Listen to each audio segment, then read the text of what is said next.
यहाँ से भाई अपने लास्ट वाले सेशन को कंटिन्यू कर रहे हैं। लास्ट वाले सेशन भाई हम लोगों ने दो इंपॉर्टेंट कॉन्सेप्ट को कवर किया था। सबसे पहला था आपका नॉइज़ फैक्टर और दूसरा था भाई बैंडविड्थ को लेकर के, यानी सिंगल स्टेज एम्पलीफायर का बैंडविड्थ ज़्यादा होता है या मल्टी स्टेज का। आज के सेशन भाई हम लोग अपने फिर से एमसीक्यूज़ को कंटिन्यू कर रहे हैं और टोटल यहाँ पे 100 क्वेश्चंस दिए गए हैं भाई। आज के सेशन में क्वेश्चन नंबर 1 से लेकर के क्वेश्चन नंबर 50 तक हम लोग कवर कर लेंगे, जिसमें भाई क्वेश्चन नंबर 10 ऑलरेडी आपका करवा दिया गया है, ये नॉइज़ फैक्टर से रिलेटेड था, उसका कॉन्सेप्ट दे दिए गए हैं। और एक था आपका क्वेश्चन नंबर 39 बैंडविड्थ से रिलेटेड था भाई, इसका भी कॉन्सेप्ट दे दिए गए हैं। तो ये दो क्वेश्चन आपके कंप्लीट हो गए हैं। रिमेनिंग जो भी क्वेश्चन है 1 से लेकर 50 तक, उनको अभी हम लोग यहाँ पे सॉल्व करेंगे। सबसे पहला क्वेश्चन है भाई, a radio receiver has a, तो भाई रेडियो रिसीवर में हम लोग हमेशा मल्टी स्टेज एम्पलीफायर यूज़ करते हैं और ऑप्शन के अकॉर्डिंग चलेंगे तो भाई ये हो जाएगा मोर देन 3 स्टेजेस। देखिए भाई एम्पलीफायर अभी यानी अभी तक जो भी हम लोगों ने पढ़ा अभी एम्पलीफायर में 2-3 एम्पलीफायर होता है, एक है सिंगल स्टेज, एक है आपका मल्टी स्टेज। आगे वाले चैप्टर में 2 और डिफरेंट टाइप्स ऑफ एम्पलीफायर पढ़ेंगे, जैसे एक होता है एम्पलीफायर विथ नेगेटिव फीडबैक और एक होता है ट्यून्ड एम्पलीफायर भाई। तो अभी तक जो भी हम लोगों ने पढ़ा है भाई सिंगल स्टेज और मल्टी स्टेज, तो दोनों में आप पहले डिफरेंस समझिए कि भाई रेडियो रिसीवर में हम लोग सिंगल स्टेज क्यों नहीं यूज़ कर सकते हैं। देखिए अगर हम लोग सिंगल स्टेज की बात करें भाई तो इसमें मेन प्रॉब्लम क्या है,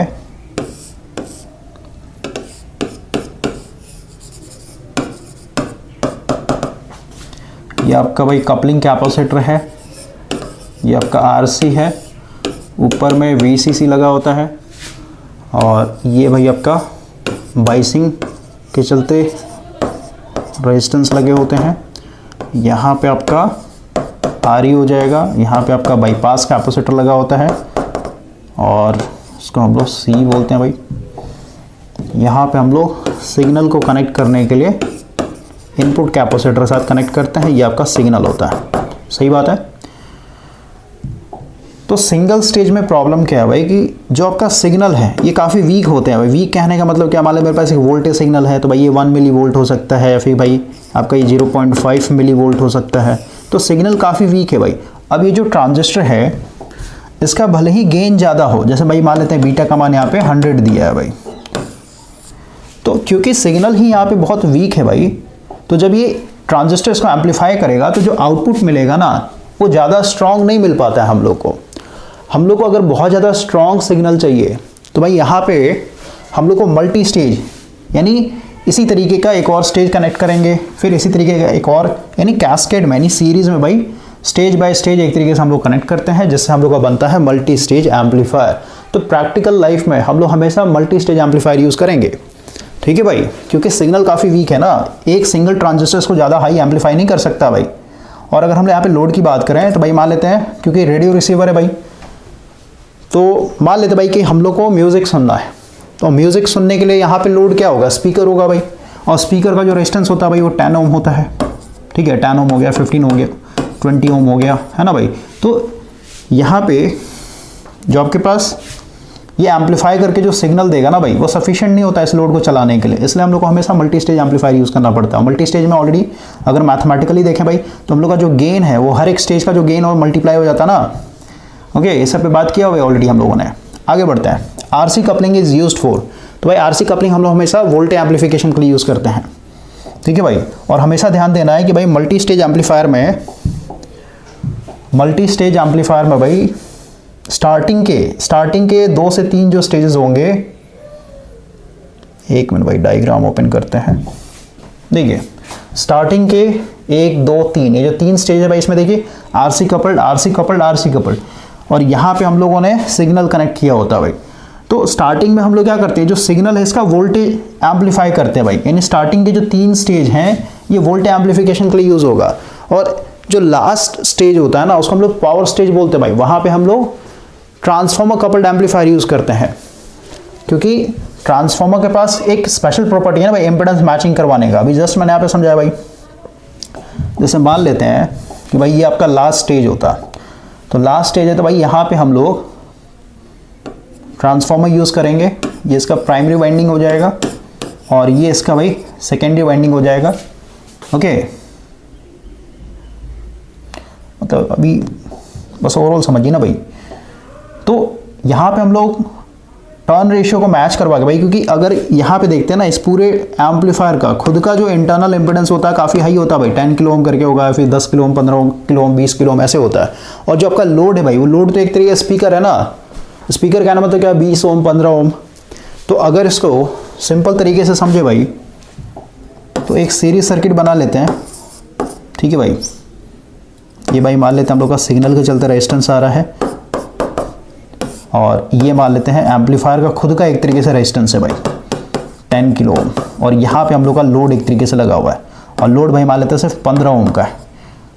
ओके, तो ओवरऑल क्योंकि सीरीज सर्किट में भाई जो भी करंट है वो सेम जाएगा, लेकिन भाई आपको पता है वोल्टेज ड्रॉप उसी के पास ज़्यादा होता है जिस पर रेजिस्टेंस काफ़ी हाई होता है भाई, तो सारा का सारा वोल्टेज यही रेजिस्टेंस खा जाएगा ना, लोड के पास भाई नहीं जाएगा, तो लोड आपका ड्राइव नहीं हो पाएगा भाई। इसीलिए हमने यहाँ पे ट्रांसफार्मर यूज़ करके इंपेडेंस मैच करवाते हैं, ताकि मैक्सिमम से मैक्सिमम पावर क्या कर सके, हम लोग अपने लोड तक भेज सके। तो ये सब पे बात किया भाई, ज़्यादा हम लोग टाइम देंगे नहीं, आगे बढ़ते हैं। अगला है in RC coupled amplifier the voltage. भाई आरसी कपल्ड एम्पलीफायर का हम लोगों ने फ्रीक्वेंसी रिस्पॉन्स पढ़ा था ना, ये कुछ इस तरीके का कर्व था भाई, ये फ्रीक्वेंसी है, ये आपका भाई यहाँ पे वोल्टेज का गेन है, और ये मिड रेंज फ्रीक्वेंसी में क्या होता है, फ्लैट होता है और ऐसे गिरने लगता है भाई लो वाले पे। तो इसको मान लेते भाई ये लोअर कट ऑफ फ्रीक्वेंसी है, ये आपका हायर कट ऑफ फ्रीक्वेंसी है भाई, और ये जो पूरा है इसको हम लोग बोलते हैं मिड रेंज। तो मिड रेंज में जो आपका वोल्टेज गेन होता है वो कांस्टेंट होता है भाई, तो वही तो लिखा है the voltage gain over mid range, तो भाई हमेशा कांस्टेंट होगा। आगे बढ़ते हैं। In obtaining the frequency response curve of an amplifier. भाई अगर आप फ्रीक्वेंसी रिस्पॉन्स कर्व बनाना चाहते हैं किसी भी एक एम्पलीफायर का, भाई आप एक तरीके से ड्रॉ करना चाहते हैं, तो आपको यहाँ पे क्या करना पड़ेगा, फ्रीक्वेंसी को वेरी करना पड़ेगा भाई। फ्रीक्वेंसी मेरा वेरिएबल रहेगा, क्यों भाई, क्योंकि हम लोग ऑलरेडी भाई हम लोगों ने बात किया ना, फ्रीक्वेंसी कर्व जब भी बना भाई यहाँ पे 3 फ्रीक्वेंसी को स्टडी करते हैं। एक हो आपका लो फ्रीक्वेंसी, यानी लो फ्रीक्वेंसी पे भाई एक पर्टिकुलर एम्पलीफायर कैसे बिहेव करता है, उसका गेन क्या है। फिर हम लोग मिड रेंज फ्रीक्वेंसी, और एक होता है भाई आपका हाई फ्रीक्वेंसी भाई, ठीक है। तो एक्स एक्सिस को मेरे को यहाँ पे वेरिएबल बनाना पड़ेगा, ठीक है। ऑप्शन के हिसाब से अगर आप चलते हैं,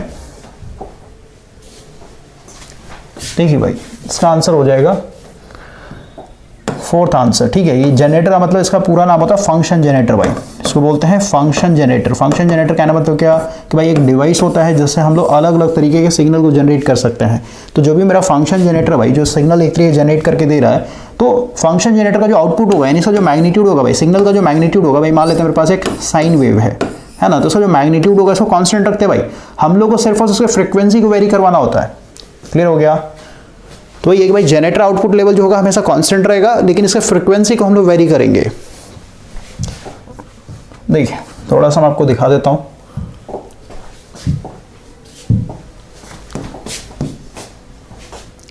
देखिए भाई यहां पे लिखा है ना, the curve drawn between the voltage gain and the signal. भाई ये आपका सिग्नल फ्रीक्वेंसी हो गया और ये आपका वोल्टेज गेन हो गया भाई। तो यहाँ पे जो ग्राफ बनता है उसको हम लोग बोलते हैं फ्रीक्वेंसी रिस्पॉन्स।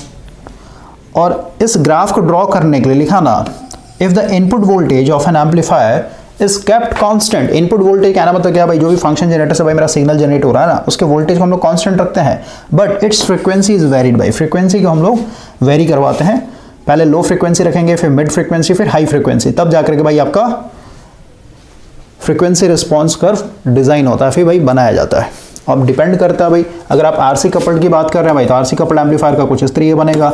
अगर आप ट्रांसफार्मर कपल्ड की बात कर रहे हैं भाई, तो कुछ इस तरीके का बनता है ये, ओके। और वही अगर आप डायरेक्ट कपल्ड की बात करें भाई, तो कुछ इस तरीके बनता है, कांस्टेंट रहेगा, फिर हायर फ्रीक्वेंसी पे गिरना स्टार्ट हो जाता है भाई। क्यों गिरेगा भाई, डायरेक्ट कपल्ड एम्पलीफायर में हायर फ्रीक्वेंसी पे गिरना क्यों स्टार्ट हो जाता है, क्योंकि आपका जो जंक्शन कैपेसिटेंस है ना भाई, यानी जो ट्रांजिस्टर आपने यूज़ किया उसका भाई बेस एमिटर और फिर बेस कलेक्टर, वो जो जंक्शन वहाँ पे कैपेसिटेंस बनना स्टार्ट हो जाता है, और जो सिग्नल है भाई वो एक तरीके से यहीं से बाईपास करने लगेगा। ये शंट में आते हैं भाई, ठीक है, शंट में कैपेसिटेंस बनते हैं तो यहीं से बाईपास करने लगता है, और ट्रांजिस्टर में जाता नहीं भाई, तो सीधी सी बात सिग्नल ट्रांजिस्टर में जा ही नहीं रहा भाई, तो एम्पलीफाई होगा नहीं, तो भाई आपका गेन गिरना स्टार्ट हो जाता है। आगे बढ़ता है।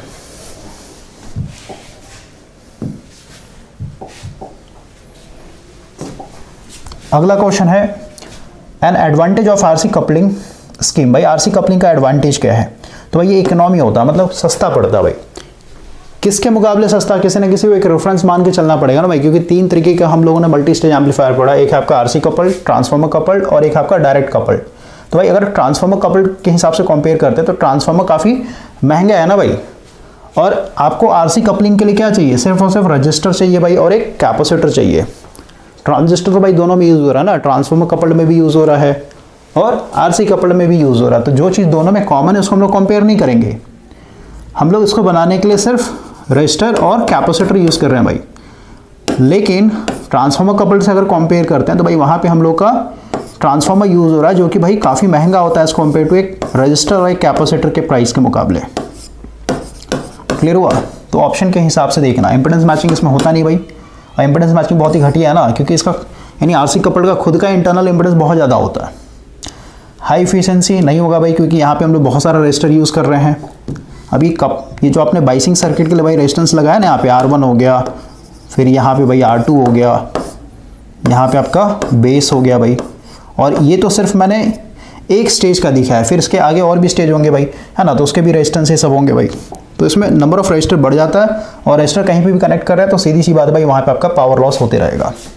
तो ये प्रॉब्लम है भाई।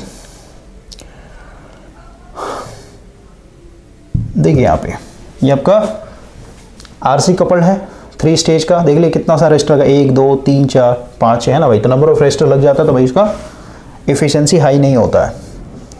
तो सेकंड आंसर हो जाएगा। आगे बढ़ते हैं। The best frequency response of, तो भाई सबसे बेस्ट जो होता है डायरेक्ट का होता है भाई, क्योंकि आपका कुछ इस तरीके ग्राफ बनता है भाई, ठीक है। क्योंकि भाई डायरेक्ट कपल्ड एम्पलीफायर कहाँ यूज़ कर रहे थे? लो फ्रिक्वेंसी वाले सिग्नल को एम्पलीफाई करने के लिए यूज़ कर रहे थे, यानी लेस देन 10 हर्ट्स, और 10 हर्ट्स से नीचे यानी अप्रोक्स मान के चलिए डीसी सिग्नल को अगर आपको एम्पलीफाई करना है तो भाई वहाँ पे हम लोग यूज़ करते हैं। तो ओवरऑल यहाँ पे देखिए डायरेक्ट कपल्ड में क्या हो रहा था भाई, डायरेक्ट कपल्ड में ये यूज़ नहीं होगा भाई, सिग्नल को कनेक्ट करने के लिए मान लेते हैं कैपेसिटर लगा दिया, ये नहीं होता भाई, ठीक है। यहाँ पे ये नहीं होगा, ये शॉर्टेड रहता है, डायरेक्ट कनेक्टेड रहते हैं भाई। तो ओवरऑल लो फ्रीक्वेंसी भेजेगी। आरसी कपल्ड में प्रॉब्लम क्या हो रहा था? आरसी कपल्ड भाई लो फ्रीक्वेंसी को ब्लॉक कर दे रहा था ना, क्योंकि भाई इसका रिएक्टेंस ज़्यादा होता है। लो फ्रीक्वेंसी पे फ्रीक्वेंसी अगर लो है तो भाई ये हाई हो जाता है। तो ओवरऑल अब देखिए कि भाई आरसी कपल्ड में या फिर भाई ट्रांसफार्मर कपल्ड में लो फ्रीक्वेंसी को ब्लॉक कर दे रहा था ना भाई। जैसे मान लेते हैं यहाँ पे मैं ट्रांसफार्मर लगा दूँ भाई, मान लेते हैं यहाँ पे मैंने ट्रांसफार्मर लगा दिया, तो भाई अगर इसमें आप लो फ्रीक्वेंसी वाला सिग्नल देंगे तो भाई लो फ्रीक्वेंसी पे क्या होगा, आपका एक्सेल बहुत कम हो जाएगा ना, क्योंकि एक्सेल क्या है भाई 2πfl है। तो भाई फ्रीक्वेंसी लो है तो एक्सेल कम हो जाए, एक्सेल कम हो भाई तो यहाँ पे वोल्टेज ड्रॉप आएगा नहीं, मतलब प्राइमरी में वोल्टेज पहुँचेगा ही नहीं भाई। और वोल्टेज प्राइमरी में नहीं आ रहा भाई, सेकेंडरी में भी नहीं जाएगा।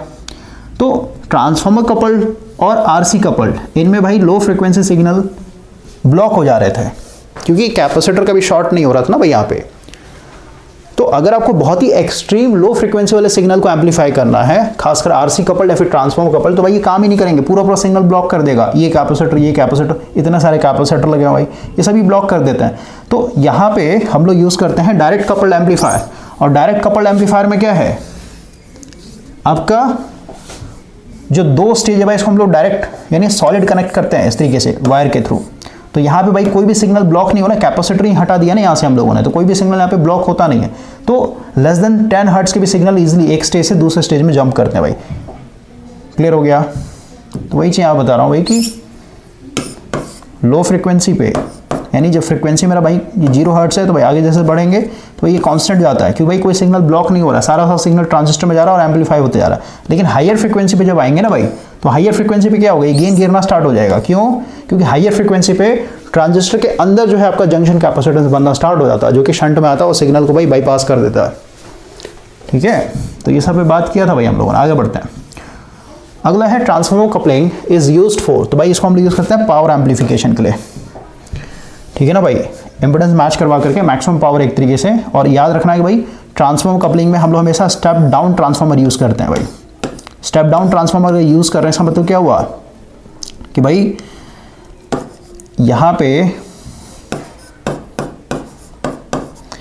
N1 मेरा छोटा होगा ना भाई, सॉरी N1 मेरा बड़ा होगा N2 से, तभी तो स्टेप डाउन बनेगा। और अगर हमने यहाँ पे स्टेप डाउन ट्रांसफार्मर यूज़ करें तो क्या इधर वोल्टेज तो कम हो जाएगा, सेकेंडरी का जो वोल्टेज है कम हो जाएगा, लेकिन करंट मेरा बढ़ जाता है। क्लियर हुआ? और करंट बढ़ गया तो सीधी सी बात है लोड के पास, यहाँ पे जो लोड लगा भाई लोड के पास अच्छा खासा करंट पहुंच रहा है, तो भाई इसका I2R करेंगे यहाँ पे, तो भाई अच्छा खासा आपको पावर भी मिलेगा यहाँ पे, ठीक है भाई। लेकिन इसका मतलब ये नहीं भाई कि ट्रांसफॉर्मर कपल्ड एम्पलीफायर को आप वोल्टेज एम्पलीफिकेशन के लिए यूज़ नहीं कर सकते हैं, कर सकते हैं भाई, लेकिन वो इकोनॉमिकल नहीं रहता है। आपको क्या करना है, जो आपने स्टेप डाउन ट्रांसफॉर्मर यूज़ किया ना भाई, इसको हटा करके आपको यहाँ पे स्टेप अप ट्रांसफॉर्मर यूज़ करना पड़ेगा। जैसे अगर आप वोल्टेज एम्पलीफिकेशन करना चाहते हैं तो भाई यहाँ पे स्टेप डाउन को हटा करके आप एक स्टेप अप ट्रांसफॉर्मर लगा दीजिए। यहाँ पे हो जाएगा N2 जो है मेरा इस बार बड़ा है N1 से, तो ओवरऑल इधर क्या हो जाएगा, वोल्टेज मेरा हाई हो जाएगा भाई, लेकिन उसी रेशियो से करंट आपका गिर जाएगा। क्लियर हो गया। लेकिन जो ज़्यादा इकोनॉमिकल है, यानी जो ज़्यादा प्रैक्टिकल है भाई, तो प्रैक्टिकली के हिसाब से देखें भाई, हम लोग इसको यूज़ करते हैं पावर एम्पलीफिकेशन के लिए, और पावर एम्पलीफायर हमेशा लास्ट स्टेज में हम लोग यूज़ करते हैं भाई। आगे बढ़ते हैं। In an RC coupled scheme the coupling capacitor CC must be large enough. अब अगेन हम लोग बात करते हैं भाई, जो कैपेसिटर हम लोग यूज़ कर रहे हैं यहाँ पे मल्टी स्टेज एम्पलीफायर में, इनका वैल्यू क्या होना चाहिए, लार्ज होना चाहिए। क्यों भाई, क्यों लार्ज होना चाहिए, तो इस पर थोड़ा सा बात करते हैं। देखिए हम लोग को पता है भाई कि जो कैपेसिटर हैं ये लो फ्रीक्वेंसी पे इनका रिएक्टेंस रहता है, शॉर्ट नहीं होते हैं, कुछ ना कुछ इनका रिएक्टेंस होता है भाई, मतलब सफिशिएंट रिएक्टेंस होता है, जिससे सिग्नल को, लो फ्रीक्वेंसी वाले सिग्नल को ब्लॉक करते हैं भाई। तो अगर मुझे इसके रिएक्टेंस को कम करना होगा भाई, तो Xc इक्वल टू क्या है, 1/2πfc है। मान लेते हैं कि भाई मेरे को लो फ्रीक्वेंसी वाले सिग्नल को भी एक तरीके से एक स्टेज से दूसरे स्टेज में ट्रांसफर करना भाई। मैं चाहता हूं भाई ये कैपेसिटर जो है ब्लॉक ना करे, तो ब्लॉक कब नहीं करेगा, जब ये Xc जो है कम हो जाएगा भाई। तो Xc को कैसे कम कर सकते हैं, क्योंकि भाई अभी हम लोग यहाँ पे लो फ्रीक्वेंसी पे काम कर रहे हैं, फ्रीक्वेंसी को हम लोग चेंज नहीं कर सकते हैं भाई एट लो फ्रीक्वेंसी। फ्रीक्वेंसी मेरा यहाँ पे पुअर है, मतलब बहुत ही कम है भाई, तो इसको भाई मैं चेंज नहीं कर सकता, सिग्नल ही मेरा एक तरीके से लो फ्रीक्वेंसी वाला है। तो भाई अगर मुझे ये, क्योंकि भाई फ्रीक्वेंसी कम है तो भाई ये रिएक्टेंस मेरा लार्ज मिल रहा था, तो अगर मुझे इस रिएक्टेंस को फर्दर कम करना है, इसको फर्दर कम करना है भाई, तो मेरे पास एक ऑप्शन है ना कि भाई मैं कैपेसिटर को बड़ा कर दूं। बोलिए, और कैपेसिटर का वैल्यू अगर बड़ा करना है, यानी कैपेसिटर का मतलब क्या भाई, कैपेसिटर के चलते एक प्रॉपर्टी आता है कैपेसिटेंस, और कैपेसिटेंस क्या है भाई, एबिलिटी टू स्टोर चार्ज। और अगर इसके फॉर्मूले की बात करें, क्या है आपका E0 ER area upon distance. तो अगर आपके मतलब इसका वैल्यू अगर लार्ज चाहिए तो भाई प्लेट का एरिया मुझे बढ़ाना पड़ेगा, और दो प्लेट के बीच में जो डिस्टेंस है उसको कम करना पड़ेगा भाई, या फिर दो प्लेट के बीच में जो भी आपने डाइलेक्ट्रिक फिल किया है उसका भाई रिलेटिव परमिटिविटी हाई होना चाहिए। तो अगर आप देखिए डिस्टेंस तो आप ज़्यादा कम नहीं कर सकते भाई, क्योंकि भाई बीच में डाइलेक्ट्रिक भी आपको डालना पड़ेगा। अब बचा गया सिर्फ और सिर्फ एरिया, यानी प्लेट का एरिया आपको बढ़ाना पड़ेगा। प्लेट का एरिया बढ़ाना पड़ेगा, इसका मतलब क्या, कैपेसिटर का जो वैल्यू, मतलब जो एक्चुअल साइज है भाई, जो फिजिकल साइज वो बड़ा हो जाएगा ना, समझ में आया। तो अगर C के वैल्यू को लार्ज करना चाहते हैं तो भाई एरिया बढ़ाना पड़ेगा। एरिया बढ़ाने के कारण क्या होगा, कैपेसिटर का जो फिजिकल साइज है खुद बड़ा हो जाएगा भाई, मतलब काफ़ी बल्कि हो जाएगा ये। तो वही चीज़ यहाँ पे लिखा है ना कि भाई RC कपलिंग स्कीम में the coupling capacitor must be large enough, इसका वैल्यू लार्ज होना चाहिए भाई, ताकि लो फ्रिक्वेंसी वाले सिग्नल को कमजोर ना करे, या फिर इसको हम लोग इंग्लिश वर्ड में बोलते हैं एटेन्यूएट भाई, ठीक है ना, सिग्नल को ये ज़्यादा ब्लॉक ना करे। क्लियर हो गया कि भाई C का मान बढ़ा देंगे ना तो Xc अपने आप घट जाएगा ना भाई, Xc अपने आप घट जाएगा। Xc घट गया तो सीधी सी बात है लो फ्रिक्वेंसी वाले सिग्नल भी सफिशिएंट क्रॉस कर जाएंगे एक स्टेज से दूसरे स्टेज में। आगे बढ़ते हैं। इन RC coupling the value of coupling capacitor, तो भाई कपलिंग कैपेसिटर का जो वैल्यू होता है वो माइक्रोफराड में होता है, और अप्रॉक्स 10 माइक्रोफराड के बीच में आपका रहना चाहिए भाई, ठीक है ना। तो ये रटना पड़ेगा आपको। नॉइज फैक्टर वाला कर लिया था हम लोगों ने। आगे बढ़ता है। A multi stage amplifier is to amplify DC signal. भाई DC सिग्नल मतलब क्या, इसका फ्रीक्वेंसी 0 है भाई, फ्रीक्वेंसी एक तरीके से 0 हर्ट्ज है। इसका मतलब क्या, ये भाई बिल्कुल लो फ्रीक्वेंसी है भाई, इसमें फ्रीक्वेंसी है ही नहीं। तो भाई ऐसे के लिए हम लोग क्या यूज़ करेंगे, डायरेक्ट कपल्ड एम्पलीफायर यूज़ करते हैं, क्योंकि RC कपलिंग में भाई रिएक्टेंस मेरा इन्फिनाइट हो जाएगा ना, फ्रीक्वेंसी 0 तो भाई रिएक्टेंस इन्फिनाइट, तो भाई सिग्नल को पास ही नहीं करेगा भाई, सारा कैपेसिटर ब्लॉक कर देगा। ट्रांसफॉर्मर आपको पता है भाई DC पे काम करता नहीं, d∅dt एक तरीके से 0 हो जाएगा भाई, ट्रांसफॉर्मर काम करेगा नहीं। तो बचा गया सिर्फ और सिर्फ डायरेक्ट। तो DC सिग्नल या फिर भाई लेस देन 10 हर्ट्ज वाले सिग्नल को एम्पलीफाई करने के लिए हम लोग डायरेक्ट कपल्ड एम्पलीफायर यूज़ करते हैं। अगला है dash coupling provide the maximum voltage gain. भाई मैक्सिमम वोल्टेज गेन के हिसाब से अगर बात करें तो भाई ट्रांसफॉर्मर कपलिंग का होता है। अब बोलिए ट्रांसफॉर्मर कपल तो भाई आपका यूज़ होता है पावर एम्पलीफिकेशन के लिए, तो भाई वोल्टेज गेन में कैसे यूज़ होगा, तो अभी जस्ट बताया ना भाई कि अगर सिर्फ और सिर्फ आपको भाई वोल्टेज एम्पलीफाई करना है, भाई आपका पैसों को लेकर कोई प्रॉब्लम नहीं है, मतलब इकोनॉमिकली भाई आपको कोई लेना देना नहीं है, सिर्फ आप हाई वोल्टेज चाहते हैं। एक मिनट भाई, आपका ट्रांसफार्मर कपल्ड का होगा, डायग्राम बना हुआ ऑलरेडी।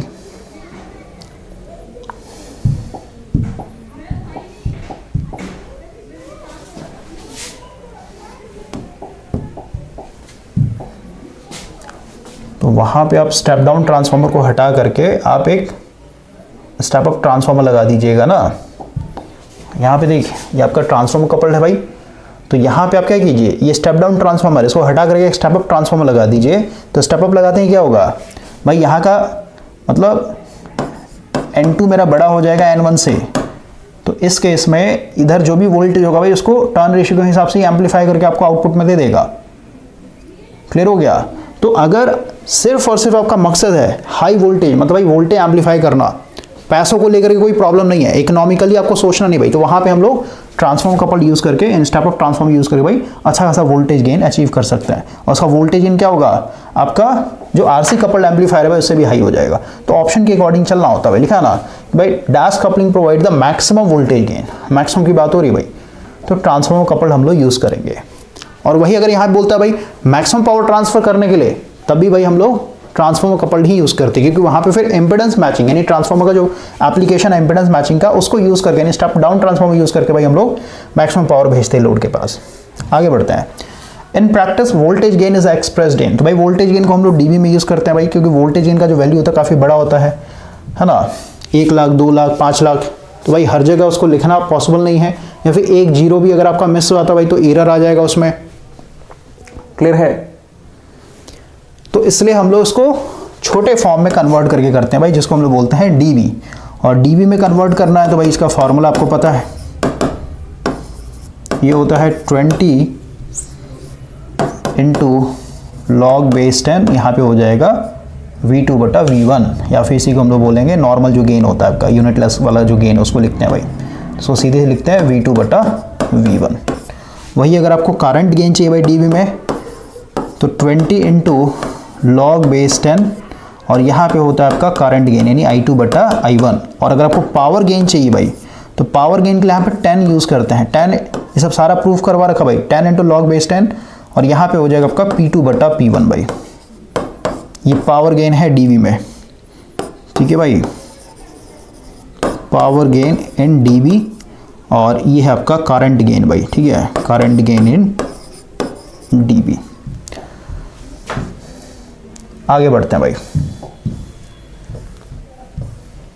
देखिए अगला क्वेश्चन है, transformer coupling provide high efficiency because, भाई ट्रांसफॉर्मर कपलिंग में क्या है, एफिशिएंसी हाई है, किसके मुकाबले भाई, हाई है लो है, तो भाई अगेन बताना, किसी भी चीज को अगर आप मेजर करना चाहते हैं फिर कंपेयर करना चाहते हैं भाई, रेफरेंस मानना पड़ेगा। तो इसको हम लोग किससे कंपेयर कर रहे हैं, आरसी कपल्ड के साथ कंपेयर करते हैं। तो आरसी कपल्ड में क्या था भाई, नंबर ऑफ रेजिस्टर बहुत ज्यादा यूज हो रहा था ना, इसलिए भाई इसमें पावर लॉस होते रहता था, इसलिए उसका एफिशिएंसी ज्यादा हाई नहीं था भाई।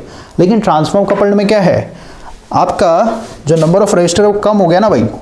कैसे कम हो गया, देखिए भाई एक आरसी लगा हुआ था ना, यहाँ पे देखिए, जैसे भाई मान लेते हैं ये आपका कलेक्टर है, ये कलेक्टर है भाई, तो आरसी कपल्ड में क्या होता था, यहाँ पे हम लोग एक हाई रेजिस्टेंस यूज करते थे ना भाई, जो आरसी बोलते थे, कलेक्टर रेजिस्टेंस बोला जाता था।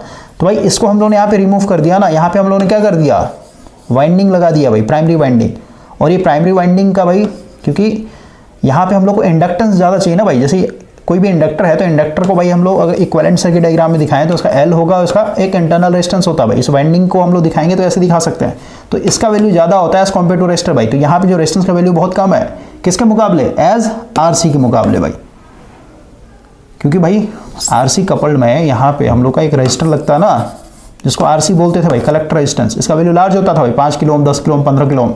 तो उसके मुकाबले जो इंडक्टर आपने लगा दिया, यानी जो वाइंडिंग लगा दिया भाई, इसका जो रेजिस्टेंस बहुत लो होगा भाई, 1 ओम से लेकर 2 ओम के बीच में होगा भाई, है ना। तो ओवरऑल यहाँ पे रेजिस्टेंस का वैल्यू कम हो गया, तो इसमें जो पावर लॉस हो रहा था ना भाई, किसके मुकाबले, आरसी कपलिंग के मुकाबले, ये बहुत कम होता है, यहाँ पे पावर लॉस होगा ही नहीं भाई, ना के बराबर होता है। ठीक है, इसलिए इसका एफिशिएंसी क्या है, हाई हो जाता है भाई। बढ़ते आगे, तो याद रखना है ट्रांसफॉर्मर कपल्ड एम्पलीफायर का एफिशिएंसी अच्छा होता है भाई। क्यों, क्योंकि इनका जो रेजिस्टेंस होता है वो कम हो जाता है, तो डीसी रेजिस्टेंस लो होता है भाई। आगे बढ़ते हैं। डीसी रेजिस्टेंस का मतलब क्या है भाई, हम लोग जब भी एम्पलीफायर पढ़ते हैं उसमें दो एनालिसिस करते हैं भाई, एक होता है डीसी एनालिसिस और एक होता है एसी एनालिसिस। तो डीसी एनालिसिस पे यहाँ पे देखिए एक न्यूमेरिकल भी तो करवाया था मैंने आपको। डीसी एनालिसिस भाई, जब इसका डीसी एनालिसिस करेंगे तो इस वाइंडिंग के चलते जो भी रेजिस्टेंस आएगा ना 1 ओम 2 ओम 3 ओम जो भी आएगा उसको यहाँ पे बस दिखाना है भाई हम लोग को। एक न्यूमेरिकल करवाया था ना भाई, जिसमें न्यूमेरिकल आप देखिए भाई, ट्रांसफॉर्मर कपल्ड एम्पलीफायर के जितने भी न्यूमेरिकल करवाए गए हैं कॉन्सेप्ट में उसमें आप देखिए, तो जो सा डीसी एनालिसिस कीजिएगा तो इस वाइंडिंग को हटा करके यहाँ पे इस वाइंडिंग के चलते जो रेजिस्टेंस आ रहा है उसको लगाना पड़ेगा। क्लियर है। लेकिन आरसी कपल्ड में अगर आप डीसी एनालिसिस किया तो यहाँ पे आरसी का मान भाई बहुत हाई होता है, ठीक है। तो उसके मुकाबले यहाँ पे क्या है, आपका डीसी वैल्यू का रेजिस्टेंस घट गया ना भाई, क्योंकि इस वाइंडिंग के चलते जो भी रेजिस्टेंस आएगा वो काफ़ी लो होता है। आगे बढ़ता है, बोलता है transformer coupling is generally employed when load resistances. भाई ट्रांसफॉर्मर कपलिंग हम लोग वहाँ पे यूज़ करते हैं जहाँ पे लोड रेजिस्टेंस काफ़ी लो होता है भाई, काफ़ी लो होता है, ठीक है। क्यों भाई, तो अभी जस्ट मैंने आपको समझाया ना। देखिए यहाँ पे ये जैसे भाई मान लेते हैं मेरा जो लोड है ये एक स्पीकर है भाई, यहाँ पे हम लोग का एक स्पीकर लगा हुआ है और स्पीकर का मान लेते हैं भाई 10 ओम है। अब मैंने आपको बता रखा है कि भाई ये खुद जो एम्पलीफायर है ना, ये जो खुद एम्पलीफायर जो है भाई इसका खुद का जो इंटरनल रेजिस्टेंस है काफ़ी लार्ज होता है, मान लेते हैं 20 किलो ओम है। तो अगेन अगर हम लोग यहाँ पे सीरीज नेटवर्क दिखाएं भाई, इस पूरे सिस्टम को भाई मैं यहाँ पे एक 20 किलो ओम कंसिडर कर ले रहा हूँ और यहाँ पे भाई मेरा एक लोड लगा हुआ है 10 ओम का, ठीक है। और ये भाई मान लेते हैं मेरा सोर्स है, तो भाई यहाँ से जो भी करंट आएगा सीरीज सर्किट भाई सेम रहेगा, लेकिन वोल्टेज ड्रॉप कहाँ पे होगा भाई ज़्यादा, बताइए। ये सारा वोल्टेज खा जाएगा ना, क्योंकि भाई रेजिस्टेंस ज़्यादा है, सीरीज सर्किट में जैसा रेजिस्टेंस का वैल्यू ज़्यादा होता है उसका भाई वोल्टेज ड्रॉप ज़्यादा होता है, तो ज़्यादातर पावर यही खाएगा, इसके पास मिलेगा ही नहीं भाई, नहीं लोड पे भाई कोई पावर ही नहीं मिल पाएगा भाई। पावर इक्वल टू क्या होता है बताइए, V/R होता है ना भाई, बताइए, ठीक है। तो यहाँ पे वोल्टेज ड्रॉप ही नहीं हो रहा है, तो भाई सीधी सी बात है आपका वोल्टेज का स्क्वायर करने पे भी इसका वैल्यू बहुत कम होगा, है ना। तो ओवरऑल डिवाइडेड भाई पावर यहाँ पे ना के बराबर है, तो लोड आपका काम करेगा ही नहीं भाई, यानी स्पीकर आपका आउटपुट दे ही नहीं पाएगा। इसीलिए हम लोग क्या करते हैं, यहाँ पे जो लोड का जो रेजिस्टेंस है ना भाई,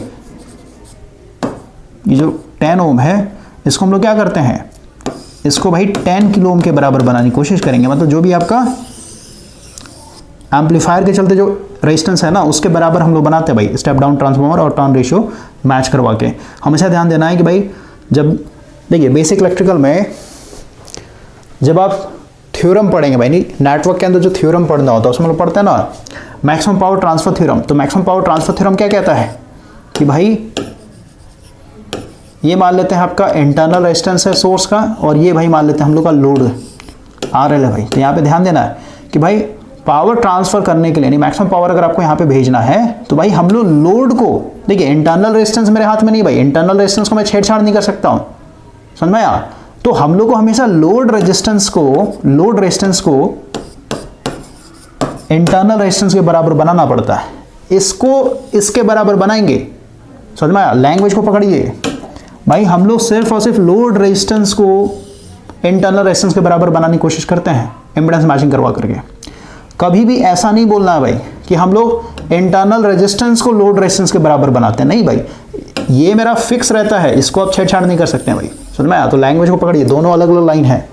पहला लाइन मैंने बोला कि भाई लोड रेजिस्टेंस को बनाना है इंटरनल रेजिस्टेंस के बराबर, और एक मैंने बोला भाई कि इंटरनल रेजिस्टेंस को बनाना है लोड के बराबर। नहीं भाई ये गलत है, दूसरा स्टेटमेंट गलत है, पहला स्टेटमेंट सही है कि भाई लोड रेजिस्टेंस को हम लोग इंटरनल रेजिस्टेंस के बराबर बनाते हैं। तो वही चीज़ यहाँ पे बोला ना कि भाई ये जो एम्पलीफायर है इसका खुद का जो रेजिस्टेंस है भाई मान लेते हैं 10 किलो ओम है, तो भाई हम लोग इसको छेड़छाड़ नहीं कर सकते हैं, हम लोग इसको एक तरीके से भाई इसके बराबर बनाएंगे। यानी 10 ओम है ना, इसको मुझे 10 किलो ओम बनाना है भाई, समझ में आया। तो उस हिसाब से यहाँ पे स्टेप डाउन ट्रांसफार्मर और उसका टर्न रेशियो चूज करते हैं।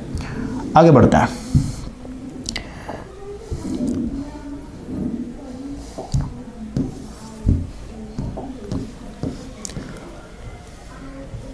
कहाँ पे थे भाई हम लोग, क्वेश्चन ठीक है 14 नंबर हो गया, 15 नंबर हो गया भाई। ट्रांसफार्मर कपलिंग कहाँ यूज़ करेंगे, जहाँ पे भाई लोड रेजिस्टेंस काफ़ी स्मॉल होता है। अगला है भाई 3 स्टेज का एम्पलीफायर दिया हुआ है, हर एक स्टेज का यहाँ पे डीबी में वोल्टेज गेन दिया हुआ है, टोटल वोल्टेज गेन पूछा है डीबी में। तो बताया था भाई कि डीबी में जब भी वोल्टेज गेन दिया हो तो सबको ऐड करना होता है भाई। तो सबको ऐड कर दीजिए आप, कितना हो जाए 10 5 इसको 10 22 22 5 27 27 डीबी होगा भाई। आगे बढ़ते हैं, अगला क्वेश्चन है final stage of a multi stage amplifier. तो जो फाइनल स्टेज होता है, जो लास्ट स्टेज होता है, इसको हम लोग पावर स्टेज बोलते हैं। और वहाँ पे हम लोग पावर को एम्पलीफाई करना चाहते हैं और इसके लिए हम लोग हमेशा ट्रांसफॉर्मर कपलिंग यूज़ करते हैं भाई, ठीक है। और ट्रांसफॉर्मर कपलिंग भाई इम्पीडेंस कपलिंग कोई मतलब नहीं होता ना, ट्रांसफॉर्मर कपलिंग को ही यूज़ करके भाई और टर्न रेशियो चूज़ करते हैं इस तरीके से कि भाई यहाँ पे इम्पीडेंस मैच हो सके और लोड रेजिस्टेंस जो है आपका एम्पलीफायर का जो इंटरनल रेजिस्टेंस है भाई उसके बराबर हो सके। देख लेते हैं इसका आंसर भाई। क्वेश्चन नंबर 17 है ना, सही भाई, इसका ट्रांसफॉर्मर कपलिंग होगा, इसको पावर स्टेज बोलते हैं भाई। याद रखना लास्ट स्टेज जो भी होता है एम्पलीफायर, मल्टी स्टेज एम्पलीफायर का, वो आपका एक तरीके से ट्रांसफॉर्मर कपलिंग होता है। आगे बढ़ते हैं। The ear is not sensitive to, भाई हम लोग का जो ईयर होता है वो एम्पलीट्यूड डिस्टॉर्शन। एम्पलीट्यूड डिस्टॉर्शन मतलब क्या होता है भाई? डिस्टॉर्शन मतलब क्या है भाई? कोई भी सिग्नल है ना, जैसे आपने एक एम्पलीफायर में भाई as a pure sinusoidal as a input दिया भाई। अब मान लेते हैं आउटपुट में आपका ये सिग्नल कुछ इस तरीके का बन रहा है, ऐसे बन रहा है भाई जिगजैग करके, ठीक है। बताया था ना कि भाई नॉइज़ के बारे में बताया ना भाई कि ट्रांजिस्टर जो है या फिर भाई जो रजिस्टर या फिर जो कैपेसिटर से यूज़ किया भाई वो कुछ ना कुछ नॉइज़ ऐड कर देते हैं भाई, ठीक है ना। तो उस नॉइज़ के चलते भी डिस्टॉर्शन होता है। और आपका जो लोडिंग इफेक्ट होता है मल्टी स्टेज में, लोडिंग इफेक्ट होता है भाई। लोडिंग इफेक्ट कहने मतलब क्या? और लोडिंग इफेक्ट के चलते क्या होता है? गेन कम हो जाता है। और लो फ्रीक्वेंसी सिग्नल क्या है भाई? लो फ्रीक्वेंसी सिग्नल पे कैपेसिटर शॉर्ट सर्किट बिहेव नहीं करता है तो भाई वो सिग्नल को भी ब्लॉक करता है, ज़्यादातर सिग्नल ब्लॉक हो जाता है भाई लो फ्रीक्वेंसी वाले।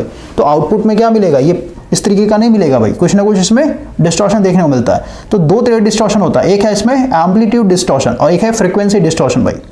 तो हम लोग का जो ईयर है ना, ये एम्पलीट्यूड डिस्टॉर्शन को, एम्पलीट्यूड मतलब भाई इसका ताकत, इसका जो एक्चुअल स्ट्रेंथ है भाई, उसको एक तरीके से फील करता है, उसको भाई सेंस कर लेता है, लेकिन फ्रीक्वेंसी डिस्टॉर्शन को पकड़ नहीं पाता है भाई, ठीक है ना। तो फ्रीक्वेंसी डिस्टॉर्शन को लेकर के हम लोग का ईयर ज़्यादा सेंसिटिव नहीं होता भाई। और हम लोग का हमेशा ईयर जो है यानी जो कान है भाई, ये डीबी में, यानी हम लोग का जो ईयर होता है ना भाई, देखिए यहाँ पे थोड़ा दिखाता हूँ मैं आपको, ये सब सारा पढ़ा रखा भाई। एक मिनट भाई, ये तो आपका एम्पलीफायर है, देखिए यहाँ पे हम लोग गेन को हमेशा डीबी में क्यों दिखाते हैं? वोल्टेज गेन हो या फिर पावर गेन हो फिर करंट गेन हो, तो भाई हम लोग का जो कान है ना, जो इंसान का जो कान होता है भाई, वो ज़्यादा सेंसिटिव होता है डीबी को लेकर के, या फिर डीबी के रिस्पॉन्स को ही सुनता है। पढ़िए एडवांटेज लिखा ना, following are the advantage of expressing the gain in dB. पहला क्या है? The unit dB is a logarithmic unit भाई, यानी बड़े बड़े वैल्यू को हम लोग, लॉगरिथमिक स्केल का मतलब क्या होता है भाई? बहुत लार्ज वैल्यू को आप छोटे वैल्यू में दिखा सकते हैं भाई, क्योंकि लॉगरिथमिक और जो एक्सपोनेंशियल फंक्शन है भाई एंटी लॉग जब भी आपने लिया होगा तो वहाँ पे समझ में आता ना कि भाई 10 का पावर मान लेते हैं 5 है ना भाई, तो ये एक्सपोनेंशियल टर्म है ना भाई, ठीक है। और लॉग भी क्या है? लॉग भी एक्सपोनेंशियल टर्म ही है। तो एंटी लॉग जब भी लेते हैं तो भाई लॉग को एक्सपोनेंशियल में, फिर एक्सपोनेंशियल को लॉग में आप कन्वर्ट कर सकते हो। एक्सपोनेंशियल मतलब क्या? बहुत बड़ा वैल्यू है ना भाई, समझ में आया? तो अब आगे पढ़ते हैं, वही लिखा our ear response is also logarithmic, यानी हम लोग का जो कान है ये लॉगरिथमिक रिस्पॉन्स को ज़्यादा फील करता है भाई, ज़्यादा सेंस करता है या फिर ज़्यादा सुनता है, सुनने के लायक है। Loudness of sound hear by ear is not according to the intensity of the sound. भाई साउंड का क्या इंटेंसिटी है, उससे भाई हम लोग का कान ज़्यादा सेंसिटिव नहीं है, but according to the log of intensity of the sound, मतलब जो भी आपका नॉर्मल गेन है ना भाई, उसको आप डीबी में कन्वर्ट कीजिए, उसको उसके लिए एक तरीके से आपका कान एक तरीके से सेंसिटिव है भाई। क्लियर है? तो ये सब बात किया भाई, थ्योरी डाल रखा है, कॉन्सेप्ट भी दे रखा है भाई, आप पढ़िए उसको। कॉन्सेप्ट स्किप कर दिया भाई तो आपको आंसर क्यों नहीं समझ में आएगा, ओके ना। और इसमें भी याद रखना है भाई कि एम्पलीट्यूड डिस्टॉर्शन को तो भाई आपका कान एक तरीके से सेंस कर लेगा, लेकिन फ्रीक्वेंसी डिस्टॉर्शन को नहीं पकड़ पाया। फ्रीक्वेंसी डिस्टॉर्शन क्या होता है भाई कि भाई आपका जो सिग्नल है, सिग्नल क्या है? हमेशा कॉम्प्लेक्स वेव है ना भाई, जैसे मैंने बताया कि 1 से 2 मिनट का भाई मान लेते आपके पास एक ऑडियो स्पीच है या फिर कोई म्यूजिक है भाई, तो इसके अंदर 20 हर्ट्ज से लेकर के 20 किलो हर्ट्ज तक के सिग्नल होंगे ना भाई। और इसको अगर रिप्रेजेंट करना है, इसको दिखाना भाई एक वेव के टर्म में, तो भाई इसको हम लोग कॉम्प्लेक्स वेव में दिखाएंगे, क्योंकि कॉम्प्लेक्स वेव क्या होता है भाई? जैसे स्क्वायर वेव, तो स्क्वायर वेव कॉम्प्लेक्स वेव है ना, क्योंकि इसमें जब फूरियर सीरीज अप्लाई कीजिएगा तो भाई इसमें आपका एक फंडामेंटल फ्रीक्वेंसी वाला भी है टर्म, थर्ड हार्मोनिक भी है, फिफ्थ हार्मोनिक भी है, सेवंथ हार्मोनिक भी है, ठीक है। तो अलग अलग फ्रीक्वेंसी है इसके अंदर छुपे होते हैं भाई।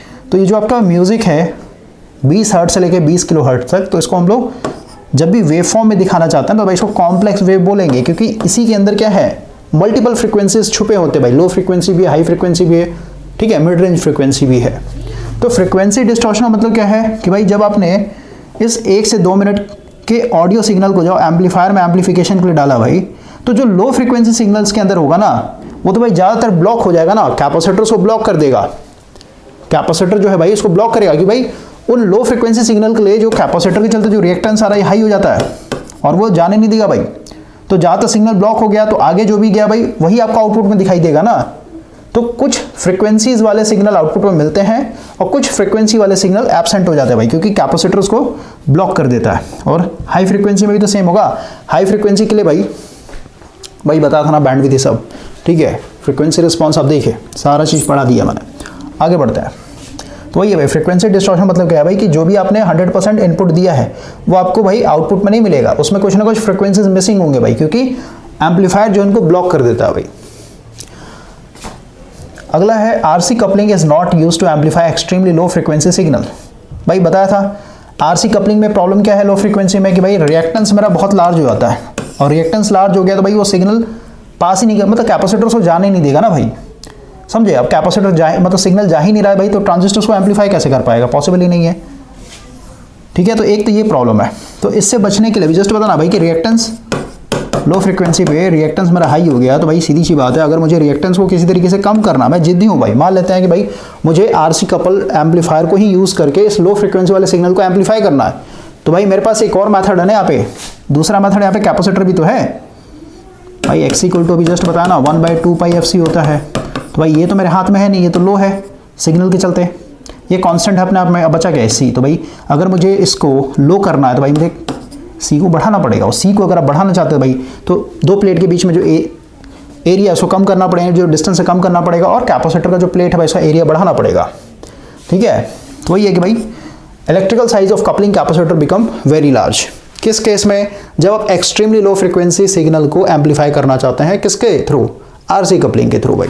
तो ये RC coupling is not use to amplify extremely low frequency signal, because अगर आप करना चाहते हैं भाई यहाँ पे साइज कैपेसिटर बहुत लार्ज हो जाएगा, जो कि बहुत ही इम्प्रैक्टिकल हो जाएगा भाई, ठीक है। आगे बढ़ते हैं। इन ट्रांजिस्टर एम्पलीफायर वी यूज, भाई ट्रांजिस्टर एम्पलीफायर में क्या यूज करते हैं, ट्रांसफॉर्म फॉर इम्पीडेंस मैचिंग। तो भाई ये होता है स्टेप डाउन, ठीक है, न्यूमेरिकल करवा रखा है भाई, आप एक बार देखिए। अगला है the lower and upper cut off frequency is also called, भाई इसको हम लोग बोलते हैं हाफ पावर पॉइंट। बताया था ना 2 घंटा 19 मिनट का लेक्चर अपलोड हुआ है भाई चैनल पे, जाके देखिए। ये भाई हम लोग का लोअर कट ऑफ फ्रीक्वेंसी है, ये आपका अपर कट ऑफ फ्रीक्वेंसी है। तो इस वाले पॉइंट पे जो हम लोग को मिलता है इसी को तो भाई -3 dB पॉइंट बोलते थे, और -3 dB पॉइंट को क्या बोलते हैं भाई, हाफ पावर पॉइंट। यानी जो भी आपको मिड रेंज फ्रीक्वेंसी पे यहाँ पे अगर पावर 100% मिल रहा है तो भाई यहाँ पे पावर आधा हो जाता है। तो वही है कि भाई lower cut of upper cut off frequency को दूसरे नाम से हम लोग हाफ पावर पॉइंट बोलते हैं भाई, या फिर हाफ पावर फ्रीक्वेंसी बोलते हैं। आगे बढ़ते हैं। अगला क्वेश्चन है अगेन ऑफ 1 10 100 1000 10 लाख 10 लाख भाई, ठीक है ना। तो इसको भाई डीबी में कन्वर्ट करना है, और ये क्या है भाई आपका, अब यहाँ पे बताया ना भाई गेन क्या है, ये वोल्टेज गेन है या फिर पावर गेन है। अच्छा ये पावर है भाई, लिखा है ना again of 10 lakh times in power is expressed भाई, इसको डीबी में कन्वर्ट करना भाई। तो हम लोग को पता है पावर गेन डीबी में क्या होता है 10 इंटू लॉग बेस 10, और ये हो जाएगा आपका P2/P1 का मान यहाँ पे दिया भाई कितना है 1 2 3 4 यानी 6 जीरो है भाई। तो यहाँ पे लिख देते हैं 10 का पावर 6। तो भाई इसको मैं थोड़ा पलट के लिखता हूँ 10 गुना, इसके जगह भाई मान लेते हैं x है, सही बात है, इतना मान सकते हैं भाई। तो भाई सबसे पहले इस 10 को उधर भेजिए,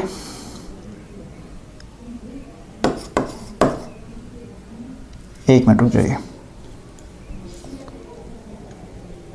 ठीक है ना भाई। इसको ऐसे रहने देते हैं भाई, देखिए मैं क्या बोल रहा हूँ ना, एक मिनट रुकिए, इसको ऐसे रहने देते हैं भाई, 10 को ऐसे रहने देते हैं, इसको मैं यहाँ से उठाता हूँ, इसको इधर साइड में वैल्यू निकालते हैं, इसका कितना वैल्यू होगा, क्योंकि एग्जाम में आपको कैलसी तो देगा नहीं ना भाई। इसको x मान लेते हैं। तो अब क्योंकि मुझे भाई इस लॉग को हटाना है यहाँ से, इसको बोलते हैं एंटी लॉग लेना। तो एंटी लॉग में क्या होता है कि भाई ये 10 का पावर है, ये 10 के ऊपर ही बैठा हो भाई, तो जो भी पावर होता है ना, जैसे 10 का पावर क्या है, 10 का पावर 6 है भाई ये खुद पावर है, ध्यान देना है, ये आपका पावर है भाई, ये सॉरी ये बेस है, ये बेस है भाई, ठीक है, और ये पावर है। तो एंटी लॉग लेने के लिए क्या करना है कि भाई सबसे पहले लॉग को आप हटा दीजिए, ये जो बेस है बेस को ऐसे रहती है, ऐसा ये छोड़ दिया मैंने, ये जो x है ना ये x इधर आता है और ये 10 का, ये जो 10 के ऊपर जो भी पावर होगा ना उसको उधर भेजते भाई, यानी ये पूरा का पूरा टर्म उधर चला जाएगा, x की जगह ले लेगा और ये x जो है खुद यहाँ पे आ जाएगा, इसकी जगह ले लेगा भाई, ठीक है ना। तो ये समझिए फिर से मैंने क्या बोला भाई कि x को 10 का पावर पे ले आइए और ये जो पावर था भाई खुद उधर चला जाएगा। क्लियर हो गया। अब सोचने वाली बात है ना भाई कि यहाँ पे मैं x का मान क्या है, दोनों का बेस सेम है, तो भाई यहाँ पे x का मान मैं क्या रखूँ कि भाई इतने के बराबर हो जाए, 10 का पावर 6 के बराबर। ये फिर इसको ओपन कर लिखिए ना भाई, 10 का पावर 6 का मतलब कितना, इतना 0 भाई। तो यहाँ से सोचिए भाई कि भाई 10 का पावर मैं यहाँ पे क्या रखूँ कि भाई इतने के बराबर मिल जाए, तो सीधी सी बात है यहाँ पे 6 रखना पड़ेगा भाई आपको। क्लियर हुआ। तो x का मान यहाँ पे आ गया, यानी इस पूरे वैल्यू का मान 6 के बराबर होगा भाई। कैल्शियम में डाल के देख लीजिए आप। फिर से एक बार समझा रहा हूँ, log बेस 10 और इसका पावर था भाई, ऐसे कर लीजिए आप, ओपन करके लिख लीजिए, इसका मान मैंने x मान लिया। तो भाई अब हम लोग यहाँ पे एंटी लॉग ले रहे हैं, 10 को ऐसे छोड़ दिए, x है ये पावर चढ़ जाएगा भाई और ये जो पावर वाला इधर आ जाएगा, ठीक है। तो यहाँ पे मैं x का मान कितना रखूँ भाई कि 10 लाख के बराबर हो जाए, तो भाई इसकी जगह मुझे 6 रखना पड़ेगा भाई, इस पे 6 रखा तो 6 0 ओपन होगा, तो x का मान यहाँ पे 6 रखना पड़ेगा और इसका पूरे की जगह भाई क्योंकि मैंने 6 मान, यहाँ पे x का मान पता चल गया ना 6, तो ये x का मान यहाँ पुट कर दिया 6 के बराबर होगा भाई। समझ में आया। तो इस पूरे टर्म की जगह मैं 6 लिख सकता हूँ भाई, आगे मैं 10 था वैसे छोड़ दिया, 6 कर देंगे तो भाई कितना आ जाएगा, 60 dB के बराबर आएगा भाई। क्लियर हो गया। देखिए कैल्शियम में आपको थोड़ा सा दिखा दे रहा हूँ,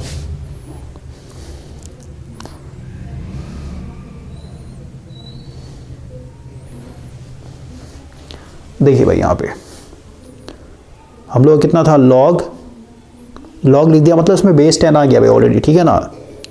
एलन का मतलब होता है नेचुरल, ई वाला होता है भाई, बेस ई वाला, ठीक है। ये लॉग मतलब बेस 10 है, यहाँ पे हम लोग कितना है 4 5 6, देखिए तो आया ना 6 के बराबर, ठीक है। तो इसी का वैल्यू हमने निकाला है और आगे में 10 था भाई, तो 10 से गुना करें तो 60 dB के बराबर हो जाएगा। क्लियर हो गया। तो उसका आंसर सेकंड आ जाएगा भाई। आगे बढ़ते हैं।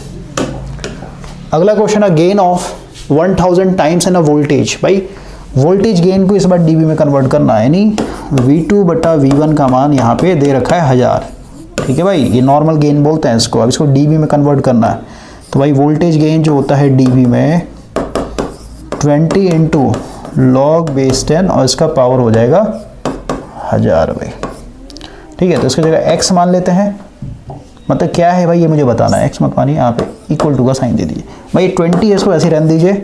अब मुझे इसका मान चाहिए भाई, तो इसका साइड में निकालते हैं, एंटी लॉग लेते हैं भाई,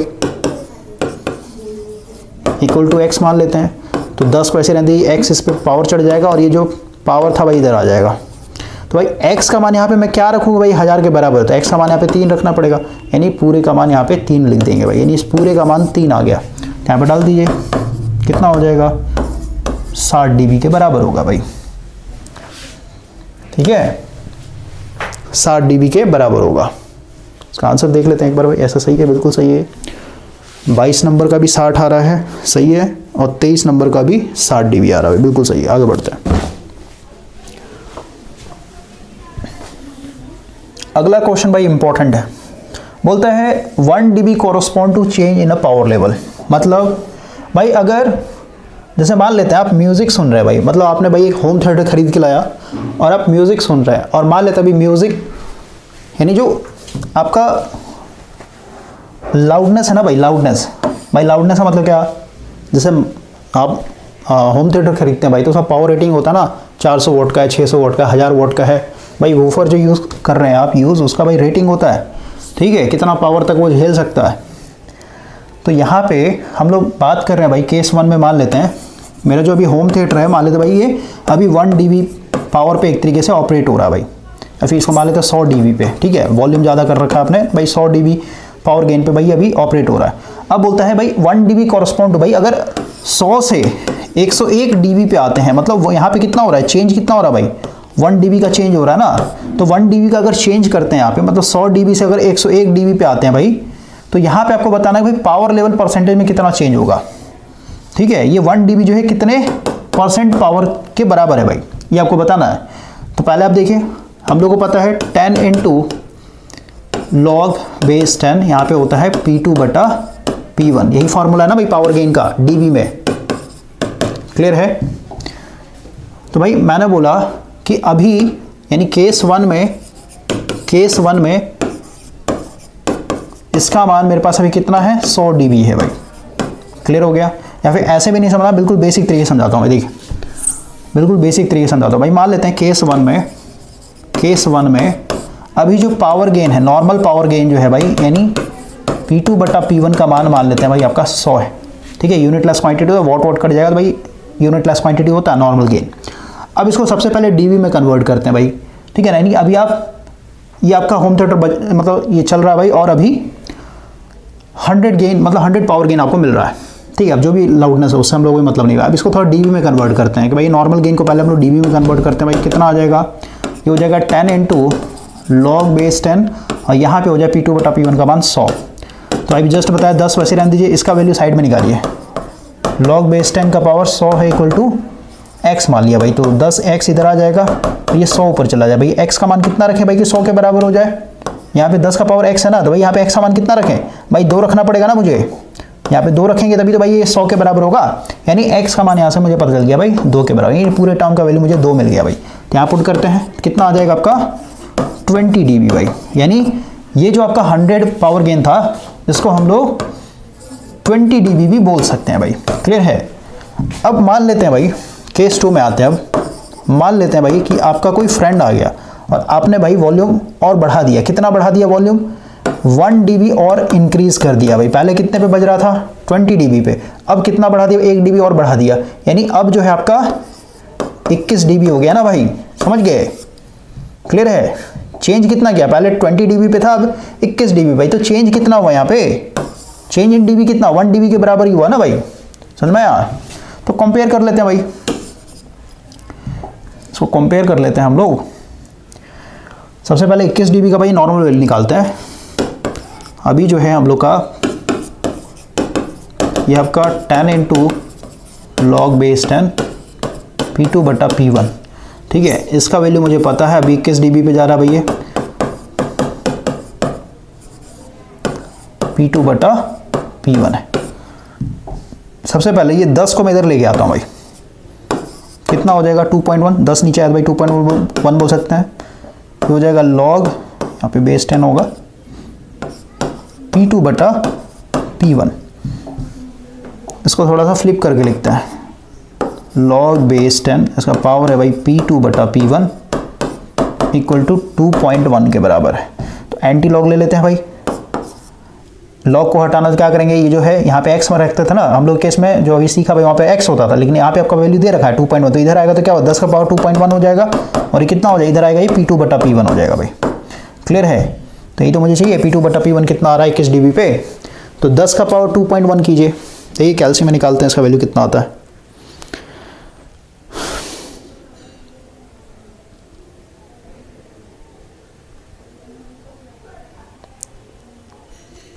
देखिए भाई 10 का पावर 2.1 कीजिएगा तो ये आ जाएगा 125 समथिंग, यानी 125, ठीक है भाई। यानी ये आ रहा है, यहाँ पे लिखते हैं ना P2/P1 का मान आ गया, यानी जो नॉर्मल गेन आ गया भाई ये हो गया 125.89, यानी इसको सीधे सीधे 126 बोल देते हैं भाई, 126 आ गया, ठीक है। तो कंपेयर कीजिए भाई,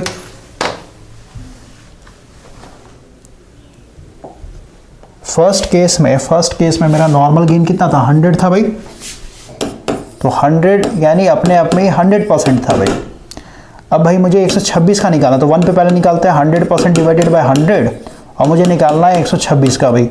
तो ये 2 0 कट जाए, तो इसका मतलब क्या हो, टोटल कितना हो गया 126% भाई। यानी 100 का मतलब पहले 100% था, अब भाई 1 dB मैंने बढ़ा दिया, 1 dB से भाई वॉल्यूम बढ़ा दिया मैंने, तो सीधी सी बात यहाँ पे कितना मिल रहा है 126 मिल रहा है भाई। 126 मतलब कितना ज़्यादा है भाई, 26% ज़्यादा है कि नहीं ज़्यादा बताइए, ठीक है। मैथ्स में भाई परसेंटेज आपने पढ़ा होगा, तो भाई इसमें आप तो कोई दिक्कत ही नहीं होना चाहिए। तो वही है भाई कि याद रखना है कि भाई अगर आप 1 dB का पावर लेवल चेंज करते हैं, 1 dB का अगर आप भाई वोल्टेज गेन इंक्रीज कर रहे हैं, या फिर भाई कहीं पे भी चेंज हो रहा है, कम रहा है फिर घट रहा है 1 dB से, तो भाई पावर लेवल में कितना चेंज होता है 26% का चेंज होता है भाई।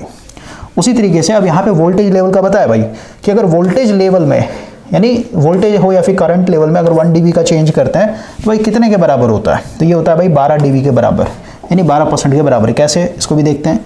केस 1 में मान लेते हैं भाई मेरे पास एक एम्पलीफायर है और अभी ये मान लेते हैं वोल्टेज गेन, इसका जो नॉर्मल वोल्टेज गेन है भाई ये आपका मान लेते हैं 1000 है, ठीक है, या फिर 100 लेके चलते हैं भाई, कोई दिक्कत नहीं है, 100 लेके चलते हैं, 1000 भी ले सकते हैं, 10,000 भी ले, आपके ऊपर डिपेंड करता है भाई, 10,000 ले लेते हैं, क्या दिक्कत है, 1000 भी ले सकते हैं भाई, कुछ भी ले सकते हैं आप यहाँ पे।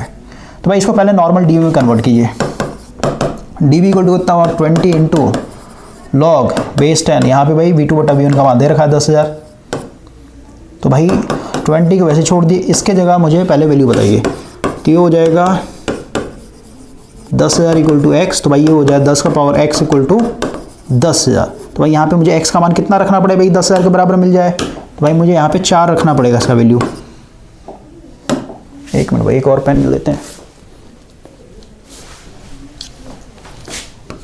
यहाँ पे मुझे 4 रखना पड़ता है, तो यानी इसका पूरा मान मुझे 4 पता चल गया भाई, यानी इस पूरे टर्म का मुझे 4 वैल्यू है, तो यहाँ पे 4 से गुना कर लेते हैं, कितना हो जाएगा 4 दूनी 8 है नहीं 80 dB आ रहा है, क्लियर है। अब सेकंड केस में क्या बोला भाई 1 dB से इंक्रीज कर दिया हम लोगों ने, तो भाई 80 dB से आपका कितना हो जाएगा अभी 81 dB, ठीक है ना भाई, चेंज कितना हो गया यहाँ पे 1 dB का चेंज हो रहा है। तो भाई इस 21 मतलब 81 dB को नॉर्मल गेन में कन्वर्ट कीजिए, तो भाई वोल्टेज गेन जो होता है आपका dB में अगेन 20 इंटू लॉग बेस 10, ये हो जाएगा भाई आपका V2/V1, यही फॉर्मूला है ना। तो भाई मेरा यहाँ पे वोल्टेज गेन dB में ऑलरेडी दे रखा है 81 है भाई, अभी 20 वैसे रहने दीजिए, तो 20 को पहले इधर भेजते हैं ना भाई, एक मिनट एक स्टेप और कर लेते हैं भाई, इस 20 को पहले इधर डिवाइड में लेके आइए, तो कितना हो जाएगा, ठीक है। तो यहाँ पे इसको फ्लिप करके लिख रहा हूँ भाई, लॉग बेस 10 का पावर है V2/V1 equal to 81 divided by 20। तो भाई हम लोग इसको लिख सकते हैं 10, लॉग को हटा भाई 10 वैसे छोड़ दिए, ये जो पूरा टर्म ये x की जगह है ना भाई, तो ये पूरा पावर चढ़ जाएगा इसके ऊपर 81/20, और इधर आ जाएगा भाई V2/V1। तो भाई 10 का पावर 81/20 का मान निकालिए कैलसी में, क्योंकि नॉर्मली तो निकलेगा नहीं। एक मिनट भाई कहाँ गया हम लोग का,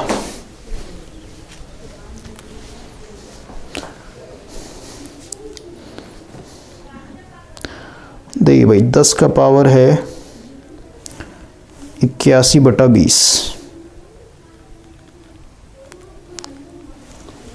देखिए इसको 81/20 कितना आ रहा है 11,000 समथिंग आ रहा ना भाई। तो लिखते हैं यहाँ पे भाई, इसको जब आपने सॉल्व किया तो भाई V2/V1 का मान आ जाएगा 11,220.184, इतना आ रहा है भाई। तब कंपेयर कर लेते हैं, केस 1 में मेरा जो वोल्टेज गेन था 10,000 था भाई, 10,000 को मैंने बोला 100% है, तो भाई 1 पे कितना होगा 100% डिवाइडेड बाय 10,000, मुझे निकालना है इतने पे भाई 11,220 ही रहने देते हैं। तो भाई काटिए 1 0 और ये 3 0 ख़त्म हो जाएगा, तो यहाँ से कितना आएगा बताइए, एक डिजिट के बाद आ जाएगा ना, यानी इतना आ जाएगा भाई, क्लियर है। तो भाई ये जो 10,000 है, यहाँ पे जो 10,000 बोला भाई ये 100% था, यहाँ पे कितना आ रहा है 112% आ रहा है ना भाई, ये परसेंट यहाँ पे रह जाएगा ना, यानी कितने से चेंज हो गया 12% से भाई आपके यहाँ पे चेंज हो जाता है। तो यही पूछा था आपका भाई कि वोल्टेज में या फिर करंट लेवल में अगर 1 dB का चेंज करते हैं तो भाई परसेंटेज में कितना चेंज हुआ है, तो 12% का चेंज होता है। आगे बढ़ता है, frequency response of a transformer coupling is, तो भाई बताया था ट्रांसफॉर्मर कपलिंग का जो फ्रीक्वेंसी रिस्पॉन्स होता है पुअर होता है भाई, पुअर होता है, ठीक है। कुछ इस तरीके का था ना भाई, फ्लैट नहीं था ना, ऐसे ऐसे था भाई, ठीक है, यहाँ कुछ देर के लिए फ्लैट होता है ये, तो इस तरीके का एम्पलीफायर घटिया होता है भैया। आगे बढ़ता है, सबसे बढ़िया जो होता है आपका ये डायरेक्ट कपलिंग का होता है भाई। अगला है the total gain of multi stage amplifier is less than the product of gain of individual. देखिए भाई इसने क्या बोला कि भाई मान लेते हैं मेरे पास 3 स्टेज का एम्पलीफायर है, 3 स्टेज का एम्पलीफायर है भाई, ठीक है, स्टेज 1, स्टेज 2 और एक है आपका स्टेज 3। तो भाई मान लेते हैं इनका जो इंडिविजुअल है ना, इंडिविजुअल गेन, मतलब अगर इसको सिंगल स्टेज की तरह यूज़ करेंगे तो भाई मान लेते हैं गेन 100 है, इसका मान लेते भाई आपका, इसका भी गेन 100 है, इसका भी भाई गेन मान लेते हैं 100 है, सबका गेन 100 है भाई। लेकिन जब इन तीनों स्टेज को आप कैस्केड कनेक्शन में, ठीक है भाई, एक साथ जोड़ देंगे ना, कुछ इस तरीके से तीनों स्टेज को अगर आपने जोड़ दिया तो भाई फर्स्ट स्टेज का गेन अब 100 के बराबर नहीं रहेगा भाई, अब ये 100 के बराबर कभी भी नहीं रहेगा, घट जाता भाई, 100 से कम हो जाएगा गेन। क्यों भाई? क्योंकि ये लोडिंग इफेक्ट आता भाई, इनके चलते भाई, अगर ये शॉर्ट कर गया मतलब मिड रेंज फ्रीक्वेंसी बात है भाई, शॉर्ट हो जाएगा। तो भाई इस केस में क्या है, तीनों पैरेलल हो जाते हैं। क्लियर है भाई? पैरेलल क्यों होगा भाई? क्योंकि इसका एक टर्मिनल यहाँ पे जुड़ा, एक टर्मिनल यहाँ पे जुड़ा भाई, और इसका भी देखिए एक टर्मिनल यहाँ पे जुड़ा हुआ है, और ये आपका VCC को भाई ग्राउंड कीजिए, ये पूरा ग्राउंड हो जाता है ना, तो ये जमीन में है, दूसरा तार जमीन में चला गया, ये भी जमीन में चला गया, ये भी जमीन में चला गया भाई, ये वाला, तो तीनों के एंड जमीन से जुड़े हुए ना भाई। समझ में यार? पैरेलल का मतलब क्या होता है? पैरेलल का मतलब क्या होता है? बहुत सारे स्टूडेंट को तो यही समझ में नहीं आता भाई। तो भाई अगर ये रेजिस्टेंस है R1, R2, R3, तो भाई पैरेलल का मतलब है कि भाई तीनों रेजिस्टर का एक एंड एक साथ जुड़ा होगा, देखिए एक साथ जुड़ा हुआ है, और दूसरा जो एंड है भाई ये तीनों का एक साथ जुड़ा होगा, इसको बोलते हैं पैरेलल कनेक्शन। वही चीज यहाँ पे तो हो रहा है भाई, इसका ये वाला तार आपस में जुड़ा है यहाँ पे इस पॉइंट पे, इसका इस वाले रेजिस्टर का भी ये तार जुड़ा हुआ है, नीचे वाला तार यहाँ जुड़ा है, इसका भी ये जुड़ा हुआ है, और ऊपर वाला तार भाई जब इसका AC एनालिसिस कीजिए भाई तो ये ग्राउंड हो जाएगा ना, ये पूरा ग्राउंड हो जाता है भाई, समझे? ये ग्राउंड है, ये वाला भी ग्राउंड है, देखिए ध्यान से, तो ये दोनों का भाई ये ग्राउंड हो गया, यानी अर्थ पे है, ये भी अर्थ पे है और ये भी अर्थ पे भाई। इसका मतलब इसको आप डायरेक्ट ऐसे जोड़ सकते हैं भाई, सारे जुड़े हुए हैं एक तरीके से, तो पैरेलल में हो जाते हैं भाई, इसी को बोलते हैं लोडिंग इफेक्ट। तो भाई पैरेलल कॉम्बिनेशन निकाले तीनों का तो भाई रेजिस्टेंस कम हो जाता है, ओवरऑल जो आपका RAC होगा, इसको RAC बोलते हैं भाई, कम हो जाता है। क्लियर है? और अगर वोल्टेज गेन की बात करें तो भाई वोल्टेज गेन पढ़ा था ना हम लोगों ने, क्या होता है? RAC बटा RE डैश प्लस RE भाई, ठीक है? तो यहाँ पे एक कम हो जाता है तो भाई वोल्टेज गेन घट जाता है। तो अगर आप इसको सिंगल स्टेज की तरह यूज़ करेंगे, मतलब इंडिविजुअली अगर आप यूज़ किए भाई तो गेन हमेशा 100 मिलेगा, लेकिन भाई मल्टी स्टेज में यानी कैस्केड कनेक्शन में जोड़ दीजिएगा तो भाई जो सेकंड स्टेज का जो इनपुट है इसके लिए भाई लोड की तरह बिहेव करने लगता है, और यहाँ पे RAC घट जाता है भाई, तो ओवरऑल इसका गेन भी घट जाएगा, ऐसा भी गेन घट जाएगा, ऐसा भी गेन घट जाएगा। लेकिन जो लास्ट वाला है ना भाई, लास्ट वाले के लिए कोई, क्योंकि अब आगे तो भाई इसको फर्दर लोड मिल रहा है ना, अगला कोई स्टेज है नहीं, 3 स्टेज का है, तो भाई इसका जो गेन होगा वो सेम रहता है भाई, ठीक है? इसका कोई चेंजिंग नहीं आता, ऐसा बता रखा है मैंने आपको। आगे बढ़ते हैं भाई, कहाँ पे थे हम लोग? ठीक है ना, 28 नंबर क्वेश्चन चला था भाई, the total gain of a multi stage amplifier is less than the product of the gain of individual due to, तो ये होता है लोडिंग इफेक्ट के कारण। अगला क्वेश्चन है the gain of an amplifier is expressed in a dB because, भाई dB में हम लोग इसलिए करते हैं ताकि हम लोग का जो ह्यूमन ईयर है भाई वो लॉगरिथमिक रिस्पॉन्स को ज़्यादा बेटर तरीके से सेंस करता है या फिर सेंसिटिव है, उसके लिए आगे बढ़ता है। If a power level of an amplifier reduce to half, भाई पावर लेवल अगर आधा हो गया तो भाई इसको डीबी में कितने के बराबर होगा बताया था भाई, ये है हम लोग का मिड रेंज फ्रीक्वेंसी, ठीक है भाई, या फिर इसको रेजोनेंस फ्रीक्वेंसी भी कंपेयर करते हैं भाई। तो यहाँ पे अगर पावर आपका 100% है तो सीधी सी बात है, जो लोअर कट ऑफ फ्रीक्वेंसी था भाई और एक अपर कट ऑफ फ्रीक्वेंसी था, तो यहाँ पे पावर क्या होता है? आधा हो जाता ना भाई, यहाँ पे पावर आपको आधा मिलता था, और इस पॉइंट को हम लोग दूसरे नाम से बोलते हैं 3 dB पॉइंट भाई। तो वही तो बोल रहा है कि भाई if a power level of an amplifier reduce to half, आधा हो जाता है, तो डीबी में कितने के बराबर होगा? 3 dB के बराबर होगा भाई, इसको प्रूफ करवा दे रहा हूँ भाई। मान लेते हैं अभी जो पावर है ये भाई मान लेते हैं 100 के बराबर है भाई, तो इसको डीबी में कन्वर्ट कीजिए, यानी ये P2 बटा P1 का मान है, ये गेन है भाई, पावर गेन, इसको बोलते हैं P2 बटा P1 भाई, इसका मान लेते हैं 100 के बराबर है। तो इसको सबसे पहले आप डीबी में कन्वर्ट कीजिए, पावर इन डीबी। अच्छा एक चीज़ और समझिए भाई, अभी 100 है तो भाई इसका आधा कीजिए, पावर गेन आधा हो जाएगा, फिर 1000 कर ली ना, या फिर कोई नहीं, सही है, ऐसे भी सही है भाई, अभी 100 रहने देते हैं।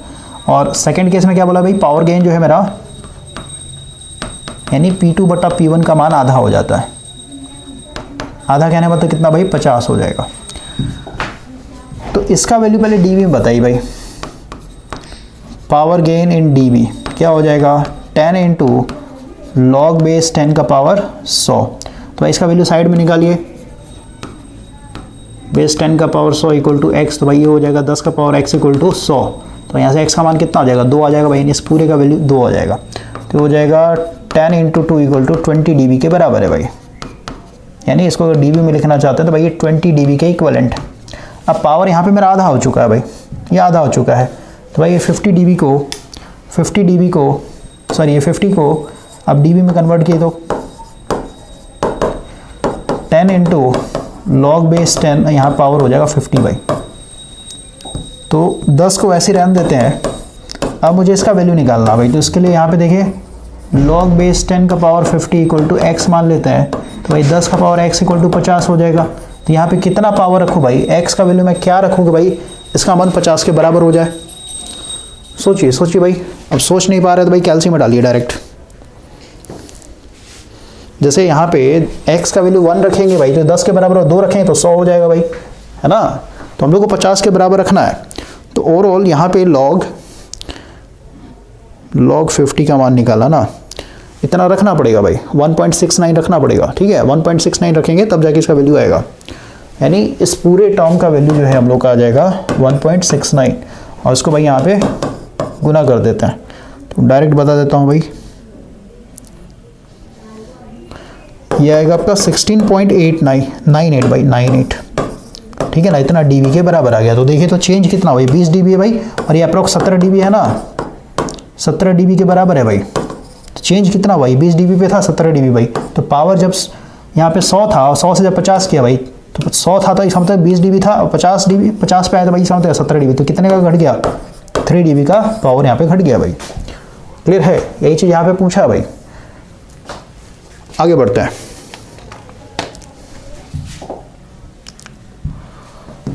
देखिए अगला क्वेश्चन है current amplification of 2000 in dB. भाई डीबी बताना है। तो करंट एम्पलीफिकेशन के लिए भाई सेम फार्मूला है जो वोल्टेज गेन के लिए होता है, ठीक है ना। ये डीबी बताना है तो भाई ये हो जाएगा आपका 20 इंटू लॉग बेस 10, और ये I2/1 का मान दे रखा है यहाँ पे 2000 के बराबर। 20 को वैसे छोड़ दीजिए, साइड में इसका वैल्यू निकालते हैं भाई, बेस 10 2000 इक्वल टू एक्स, तो 10 का पावर x इक्वल टू 2000, ठीक है। अब x का मान यहाँ पे सोचो भाई क्या रखेंगे भाई, 2000 के बराबर हो जाए।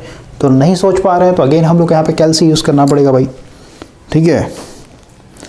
यानी इसका वैल्यू आप नहीं निकाल सकते हैं मैनुअली, ठीक है ना भाई, इसका वैल्यू कैलसी में डालना पड़ेगा। तो लॉग 2000 का वैल्यू निकालिएगा तो ये आ जाएगा 3.33 भाई, ठीक है। इसका मान आ जाएगा 3.33, और इसको 20 से गुना करना है। तो डायरेक्ट बता देता हूँ भाई, 20 इंटू लॉग 2000, ये आएगा भाई 66 डीबी के बराबर आ जाएगा। इसका वैल्यू डायरेक्ट 3.33 है ना, इसको डायरेक्ट आप कैलसी में डालने भाई, आ जाएगा 66 डीबी के बराबर। आगे बढ़ते हैं।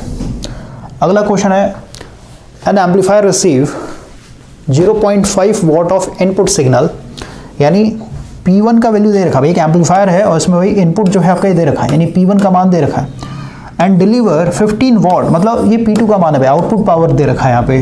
तो पूछता है गेन बताना, पावर गेन बताना डीबी में भाई। तो P2/P1 का मान यहाँ पे कितना आ जाएगा, P2 मेरा यहाँ पे है 15 और P1 कितना है भाई यहाँ पे 0.1, तो करेंगे भाई आ जाएगा यानी 150 दे रखा। तो भाई डीबी में नहीं निकल जाएगा, 10 इंटू लॉग बेस 10 का पावर 15 भाई। कैलसी में डाल दीजिए, आ जाएगा डायरेक्ट आंसर। देखिए इसको बताता हूँ कितना आता है, 10 लॉग 15, ये आ जाएगा 1 मिनट 50 है ना, 150 है ना भाई, यहाँ पे 150 है, ये आएगा भाई 21.76 यानी 21.8 हो जाएगा भाई इसका आंसर। आगे बढ़ता है। देखिए भाई अगला क्वेश्चन है the power output of an audio system is 18 what, ठीक है भाई।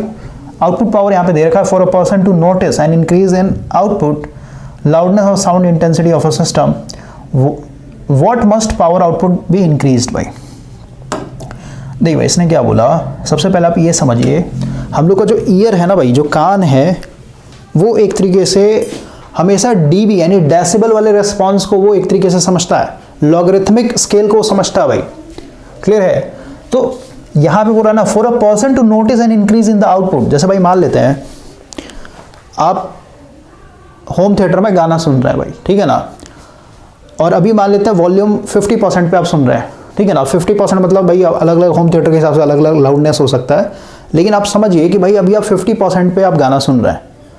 अब आप मतलब एक और गेस्ट आ गया भाई आपके रूम में, और उसको एक तरीके से ये एहसास दिलाने के लिए, मतलब उसको ये एहसास दिलाना है भाई, ठीक है ना, for a person to notice an increase in the output, मतलब जो दूसरा व्यक्ति है ना उसको भाई, जैसे होता क्या है ना भाई, जैसे 1 घंटे मान लेते 1 घंटा आपने कंटिन्यू गाना सुना भाई 50% पे वॉल्यूम पे, तो वो लाउडनेस जो है ना आदमी के लिए फिर वो नॉर्मल हो जाता है, आपको लगा भाई नॉर्मल है, ज़्यादा लाउड है नहीं। जैसे आप भाई कभी बाइक चलाइए 90 या 100 के स्पीड में, फिर जब आप 60 या 50 पे चलाइएगा ना बाइक, तो आपको लगे भाई 50-60 तो भाई बहुत स्लो स्पीड है, आपको स्पीड फिर पता नहीं चलेगा भाई, बहुत लगे भाई बाइक बहुत धीरे धीरे चल रहा है, एक बार आपने 90 या फिर 100 पे चला लिया तो उसी तरीके से यहाँ पे है कि भाई मान लेते हैं आप 1 घंटे से 50% के वॉल्यूम पे गाना सुन रहे हैं, तो भाई वो वॉल्यूम आपके लिए क्या हो जाएगा, नॉर्मल हो जाएगा, आपके कान के लिए लगे भाई कि ज़्यादा लाउड नहीं है।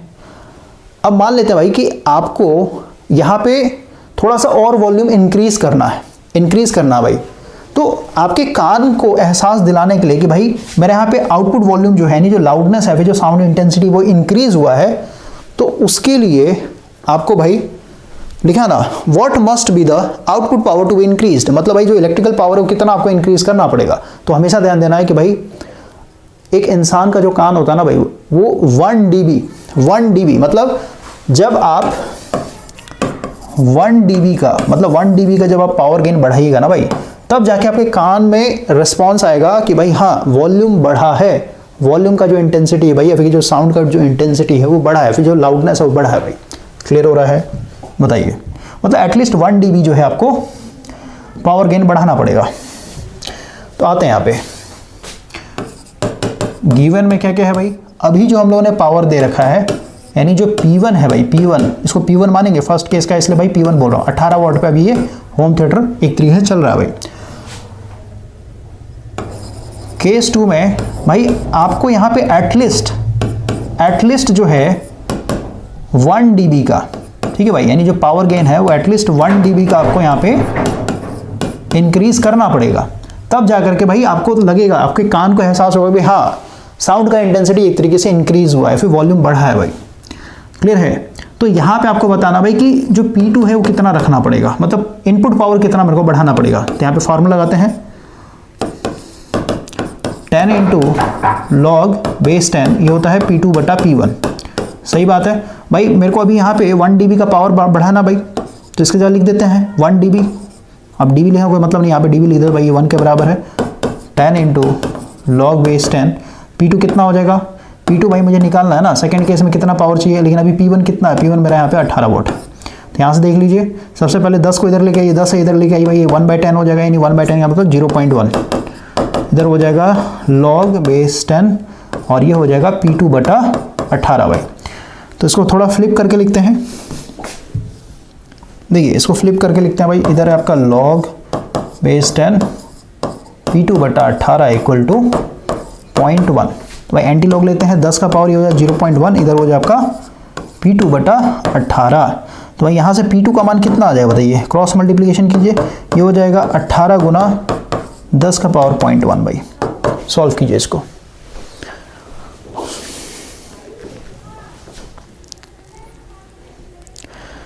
ये हो जाएगा 10 गुना 18 है ना भाई, 18 गुना 10 का पावर 0.1, ये आएगा 22.66 आ रहा है भाई, ठीक है ना, 22.66 आ रहा है ना, तो इसका आ जाएगा भाई थर्ड आंसर। क्लियर हो गया।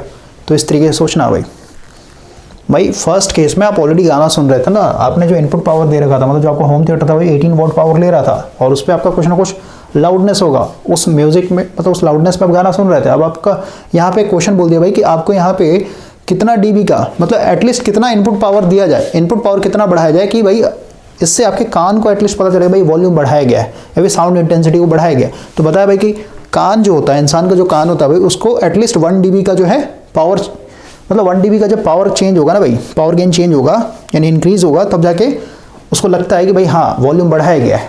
ठीक है, तो उसके हिसाब से सोचना। आगे बढ़ते हैं अब। देखिए भाई अगला क्वेश्चन है,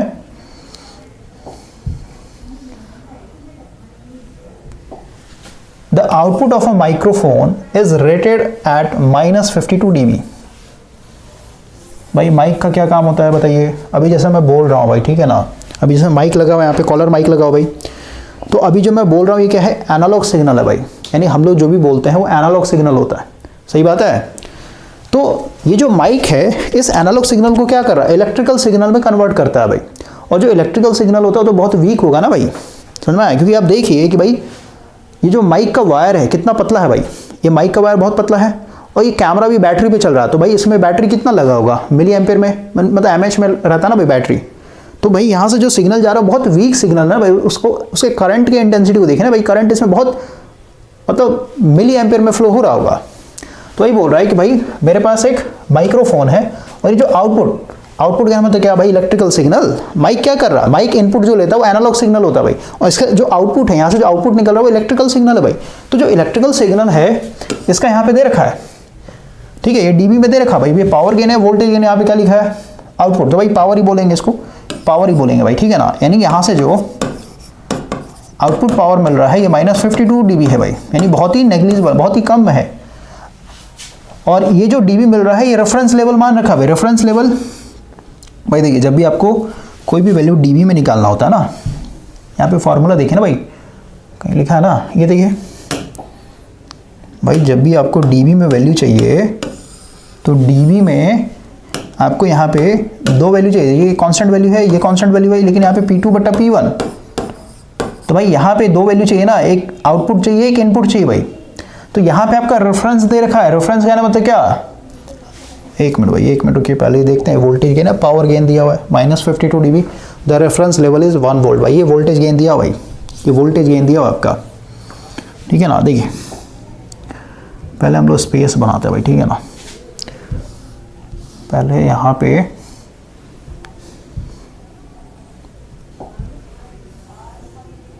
स्पेस बना लेते हैं, उसको ऊपर करते हैं, ठीक है ना, काफ़ी है। देखिए भाई ये जो आपका -52 dB है ना, ये वोल्टेज गेन है, और ये रेफरेंस पे निकाला गया है। यहाँ पे देखिए वोल्टेज गेन dB में कितना होता है भाई, 20 × log⁻10, यहाँ पे होता है V2/V1, V1 को यहाँ पे हम लोग रेफरेंस बोलेंगे भाई, क्लियर हुआ। तो यहाँ पे जो -52 dB जो निकाला गया है 20 × log⁻10, ये है आपका V2 यहाँ पे 1 वोल्ट लिखेंगे भाई, ये रेफरेंस वोल्टेज माना गया है, समझ में आया। अब आगे बढ़ते हैं, under specified sound condition what is the output voltage of this microphone under the same sound condition। मतलब इसने बोला भाई कि मेरा इसी dB पे बताना है कि भाई आउटपुट वोल्टेज कितना है। तो भाई यहाँ से V2 नहीं निकल जाएगा, बताइए V2 ही तो निकालना है भाई। सबसे पहले 20 को उधर लेके आइए, -52 डिवाइडेड बाय 20, तो भाई 20 को हम लोग ऐसे लिख सकते हैं भाई 2 × 10, काट दी इसको, 26/10 यानी -2.6 इक्वल टू हो जाएगा log⁻10 V2/1। तो 1 लिखने का कोई मतलब नहीं भाई, यहाँ पे डिनोमिनेटर में 1 हो तो कोई मतलब नहीं है ना। तो ओवरऑल अब एंटी लॉग लेते हैं, इसको घुमा के लिखते हैं भाई,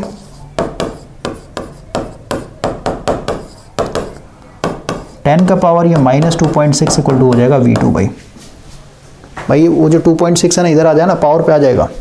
इसका वैल्यू निकालते हैं, कितना आता है भाई, 10 का पावर है -2.6, ये आएगा देखिए 0.00, ठीक है भाई। इसको लिखते हैं यहाँ पे, ये आ रहा है आपका V2 का मान आ रहा है भाई 0.0025। तो ऑप्शन में देखिए तो मिली वोल्ट दिया हुआ है ना, तो मिली वोल्ट में अगर कन्वर्ट करना है तो भाई ऊपर नीचे 1000 से गुना, 1000 से भाग कर देते हैं भाई, तो ये 1000 जो है आपका ये मिली बन जाता है, ये मिली बन जाएगा, और ये 1000 रह जाए भाई, यहाँ से हटाइए तो भाई 4 जीरो नीचे आ जाएगा, 3 जीरो काट दीजिए, तो बचा क्या 25/10, भाई 10 को भी ऊपर ले लेंगे भाई, तो ये 2.5 मिली वोल्ट आ जाए भाई, वोल्ट है ना, वोल्ट रहेगा ये 2.5 मिली वोल्ट। फोर्थ आंसर होगा भाई। 34 का आंसर देख लेते हैं, बिल्कुल सही भाई। आगे बढ़ते हैं, बैटरी देखते हैं भाई कैमरे में कितना बैटरी है। ओके, अगला क्वेश्चन है आरसी कप, लिखा ना, RC coupling is generally confined to low power application because of, तो भाई इसका एफिशिएंसी कम होता है भाई, रेजिस्टेंस बहुत ज़्यादा यूज़ होते हैं, इसलिए इसको हम लोग लो पावर के लिए यूज़ करते हैं। आगे बढ़ते हैं, बोलते हैं the number of stages that can be directly coupled is limited because, भाई यहाँ पे डायरेक्टली कपल्ड एम्पलीफायर की बात हो रही है। डायरेक्ट कपल्ड एम्पलीफायर में नंबर ऑफ स्टेजेस को लिमिटेड रखते हैं। क्यों भाई? क्योंकि यहाँ पे हम लोग ना ही ट्रांसफार्मर यूज़ कर रहे हैं एक स्टेज को दूसरे स्टेज से कनेक्ट करने के लिए, और ना ही कैपेसिटर। तो अगर आपको याद होगा, मैंने आपको बताया था भाई कि जो बीच बीच में जो कैपेसिटर लगे हैं ना भाई, ये कैपेसिटर क्या करते हैं, एक स्टेज का जो बाइसिंग होता है, डीसी बाइसिंग भाई, जैसे ट्रांजिस्टर हमेशा ऑन रहे तो दूसरे स्टेज के साथ इंटरफेयर नहीं करते हैं भाई। डीसी यानी यहाँ का डीसी करंट कभी भी इस वाले स्टेज के डीसी करंट के साथ इंटरफेयर नहीं करता भाई। डीसी इसमें ब्लॉक हो जाएगा ना, डीसी का फ्रीक्वेंसी 0 होता है भाई, तो फ्रीक्वेंसी 0 तो भाई एफ मेरा बहुत लो है तो भाई इन्फिनाइट हो जाएगा। मतलब डीसी सिग्नल के लिए भाई ये ओपन सर्किट तरह बिहेव करेगा, इन्फिनाइट इंपेडेंस शो करता है भाई। तो इधर का डीसी कभी भी इधर नहीं जाएगा, इधर का कभी इधर नहीं जाता भाई, ठीक है ना, तो मिक्स नहीं होता है। और भाई ट्रांसफार्मर कपल्ड एम्पलीफायर में भी देखिए यहाँ पे ट्रांसफार्मर लगा देते हैं, तो भाई ट्रांसफार्मर डीसी पे काम नहीं करता ना, तो इधर का डीसी उधर नहीं जाता है कभी भी। लेकिन डायरेक्ट कपल्ड में क्या है भाई, डायरेक्ट कपल्ड में ये शॉर्टेड होता है। इसका मतलब क्या है भाई, इस स्टेज का डीसी इधर आ सकता है, इसका डीसी इधर आ सकता है भाई।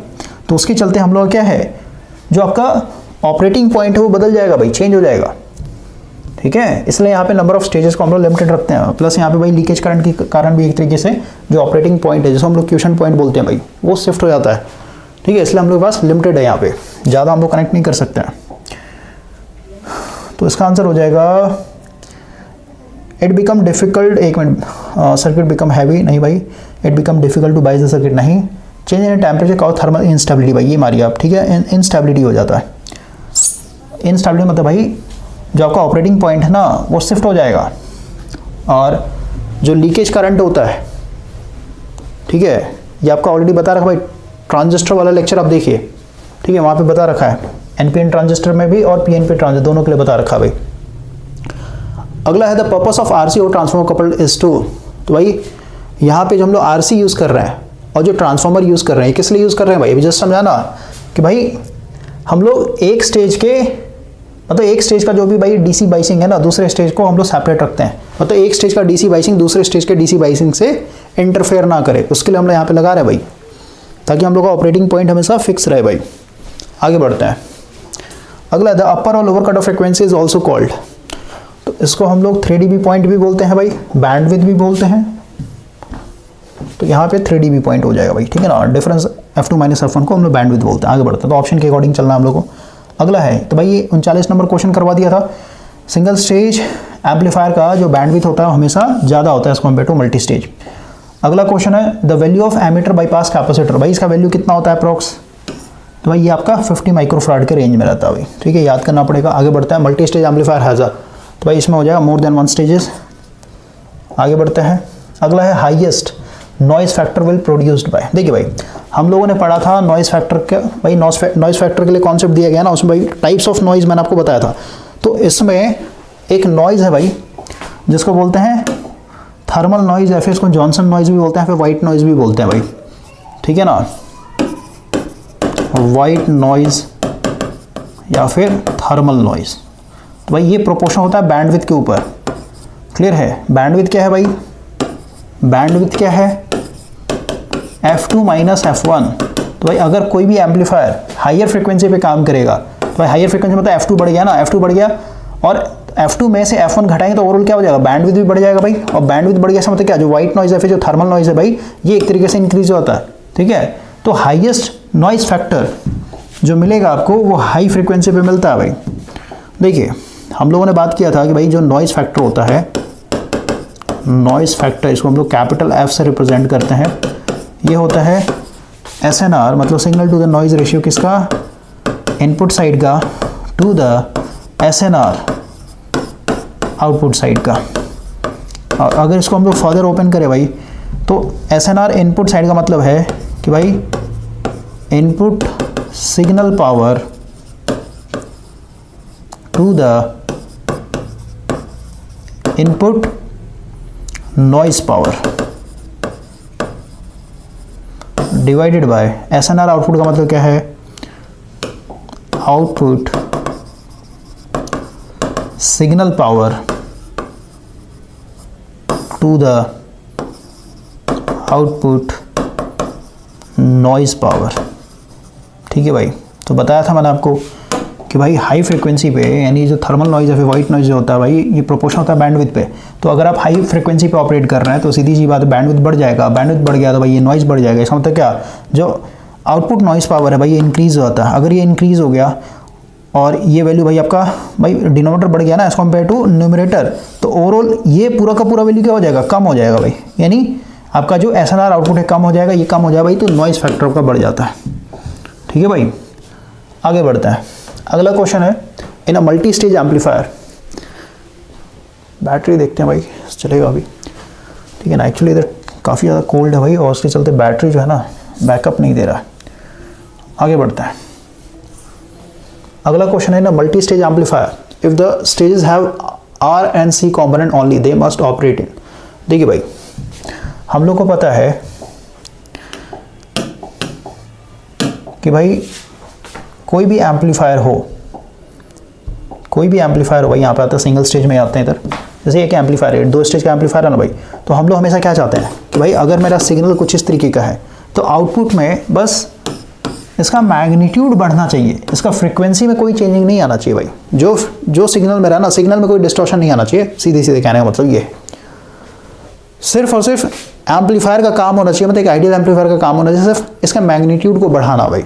ठीक है, ऐसा नहीं होना चाहिए कि भाई सिग्नल आपने साइन वेव दिया और आउटपुट में भाई कुछ इस तरीके का मिल रहा है, इधर से भाई ऐसे टेढ़ा मेढ़ा हो गया और इधर से भाई ऐसे हो गया। मतलब फ्रीक्वेंसी में कोई डिस्टॉर्शन नहीं आना चाहिए और शेप में भी कोई डिस्टॉर्शन नहीं आना चाहिए भाई। सही बात है। एम्पलीफायर का बस काम है कि भाई इसके एम्पलीट्यूड को बड़ा कर देना। तो अगर आप एम्पलीट्यूड को बड़ा करना चाहते हैं भाई, ठीक है ना, ये आपका इनपुट सिग्नल था, इसका एम्पलीट्यूड को बड़ा करना चाहते हैं, इसका मतलब क्या कि भाई ये जो ट्रांजिस्टर है ना, ये ट्रांजिस्टर हर एक पोर्शन में, यानी हर एक इंस्टेंट के लिए भाई ऑन रहना चाहिए, हमेशा ऑन रहना चाहिए भाई, एक्टिव रीजन में हमेशा ऑन होना चाहिए हर एक पोर्शन में। कहने मतलब देखिए भाई, सबसे पहले तो ये समझना डीसी बाइसिंग हम लोग क्यों करते हैं, ये इतना तामझाम क्यों लगा रखा है, इसको डीसी बाइसिंग सर्किट बोलते हैं। तो जैसे मान लेते हैं कि भाई मेरे पास एक ट्रांजिस्टर है,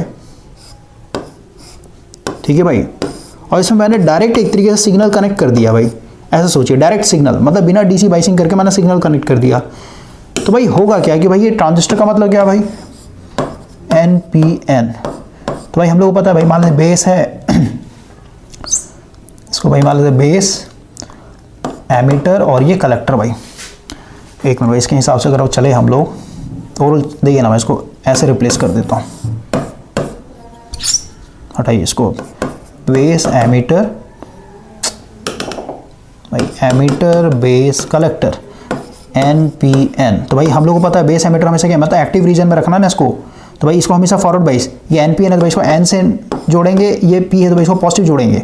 क्लियर हो गया। इसको हम लोग हमेशा रिवर्स बाइस में, यानी इसको हम लोग हमेशा P है तो भाई इसको नेगेटिव से, N है तो इसको हम लोग पॉजिटिव से भाई। तो ये फॉरवर्ड बाइस हो गया और ये आपका रिवर्स बाइस हो गया भाई। सही बात है, तब जाके ये एम्पलीफायर में काम करेगा, मतलब एम्पलीफिकेशन पर काम करेगा। तो भाई मान लेते हैं भाई इसमें मैंने डायरेक्ट सिग्नल अप्लाई कर दिया, मतलब बिना डीसी बाइसिंग से सिग्नल अप्लाई कर दिया। तो भाई मुझे यहाँ पे पता है ना कि भाई ये जो जंक्शन है बेस एमीटर जंक्शन, ये फॉरवर्ड बाइस, तो भाई फॉरवर्ड बाइस में एटलीस्ट 0.7 वोल्ट मेरे को चाहिए भाई। यहाँ पे 0.7 वोल्ट हो तभी तो भाई ये सिग्नल एक तरीके, क्योंकि भाई अपने आप में डायोड की तरह बिहेव कर रहा है ना ये, तो 0.7 एक तरीके से यहाँ पे वोल्ट आया तभी भाई ये सिग्नल कंडक्ट करेगा। तो भाई मान लेते हैं मेरा जो सिग्नल है, तो भाई अभी ये सिग्नल जब 0 पे होगा, यानी 0 पे होगा इसका मतलब यहाँ पे 0 वोल्ट, तो भाई ये ट्रांजिस्टर ऑन नहीं होगा ना भाई, समझे। तो जिस इंस्टेंट पे भाई इसका वोल्टेज, मान लेते इस इंस्टेंट पे भाई वोल्टेज जो है मेरा 0.7 वोल्ट हुआ, यहाँ पे 0.7 वोल्ट, तब जाके ऑन होगा भाई। क्लियर है। और ये फर्दर यहाँ से लेके यहाँ तक ऑन होगा, और इसे अगर नीचे जाएंगे भाई तो फिर से ऑफ हो जाएगा। तो ये ऑन होगा फिर ऑफ होगा, है ना। तो ऐसा हम लोग नहीं चाहते कभी भी।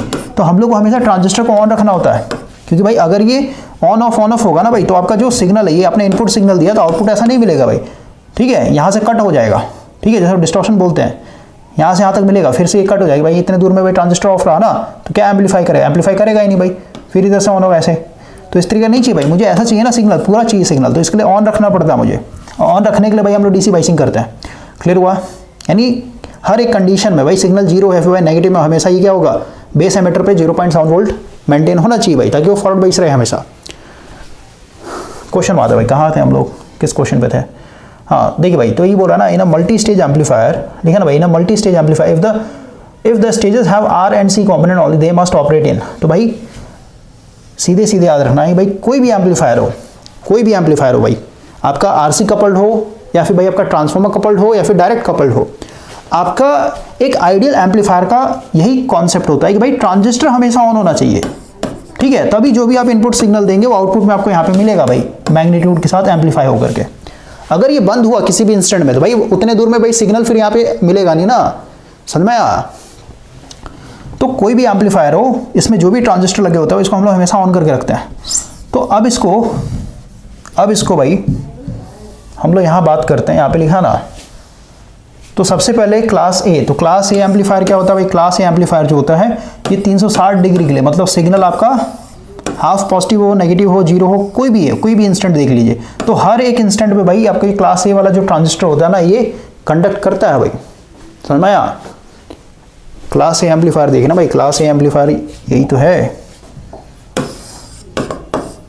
सिंगल स्टेज जो है ना भाई यही तो है आपका क्लास ए, ठीक है भाई, इसी तरीके का होता है क्लास है। यहाँ पे सिग्नल लगा दिया हम लोगों ने, तो भाई डीसी बाइसिंग किया ना, यहाँ पे बाइसिंग कर दिया हम लोगों ने यहाँ पे, तो बाइसिंग के चलते क्या हो, ट्रांजिस्टर कभी बंद होता ही नहीं भाई, क्लियर हुआ। और एम्पलीफायर भी कभी बंद नहीं होता है, ठीक है, ये जो आरसी कपल्ड एम्पलीफायर कभी बंद नहीं होगा भाई, क्लास ए की तरह ये एम्पलीफाई करता है। देखिए भाई आपको दिखा देता हूँ मैं,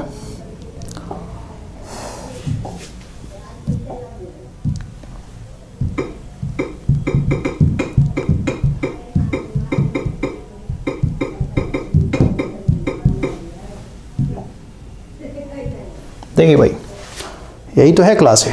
तो भाई यहाँ से सिग्नल दिया तो भाई आउटपुट में इस तरीके का मिलेगा आपको, क्लियर है। ये इन्वर्टेड हो रहा है क्यों भाई, क्योंकि ये कॉमन एमिटर वाला है, देखिए ना एमिटर यहाँ पे कॉमन कर दिया तो भाई 180 डिग्री का फेज शिफ्ट आता है ट्रांजिस्टर के चलते, तो ये हमेशा ऑन रहता है भाई। और जो आपका एम्पलीफायर है आरसी कपल्ड एम्पलीफायर ये भी तो ऑन ही रहता है। तो भाई यहाँ पे पूछा ना कि भाई किसकी तरह बिहेव करेगा, तो क्लास ए की तरह बिहेव करेगा भाई। आगे बढ़ता है, अगला है ट्रांसफार्मर कपलिंग प्रोवाइड, और याद ध्यान देना भाई ये जो क्लास बी होता है सब पुश पुल एम्पलीफायर बोलते हैं, इसमें एक पीएनपी और एक एनपीएन, मतलब 180 डिग्री 180 डिग्री आधा आधा, मतलब दो ट्रांजिस्टर 180 के लिए करते हैं, ठीक है। उसमें डिस्टॉर्शन आ जाता है, ठीक है, यहाँ पे डिस्टॉर्शन देखने मिलेगा भाई, यहाँ पे डिस्टॉर्शन, फिर यहाँ पे डिस्टॉर्शन, फिर ऐसे होता है। तो एक बार आप देखिएगा, आगे बढ़ता है। क्लास सी जो है लेस देन 180 डिग्री के लिए कंडक्ट करता है। Transformer coupling provide high power gain, because भाई हाई पावर गेन क्यों मिल रहा है भाई, impedance matching can be achieved भाई, ठीक है, इसके चलते हम लोग को हाई पावर गेन मिलता है। पावर गेन की बात हो रही है तो इंपेडेंस मैचिंग के लिए मैचिंग के थ्रू हम लोग करता है। अगला है भाई मेरे पास यहाँ पे 3 स्टेज का लोडेड एम्पलीफायर है, इनका भाई नॉर्मल गेन दे रखा है, इनका ओवरऑल गेन बताना भाई डीबी में, वो भी तो कैसे निकालेंगे, सबको पहले डीबी में कन्वर्ट कीजिए। एक मिनट रुके भाई, चार्जिंग प्लग करते हैं थोड़ा। देखिए भाई सबसे पहले 100 dB को कन्वर्ट करते हैं, तो 20 इंटू लॉग V2 बटा V1 का मान दे रखा है यहाँ पे 100 भाई, कितना हो जाएगा 20 इंटू, इसका वैल्यू मुझे निकालना है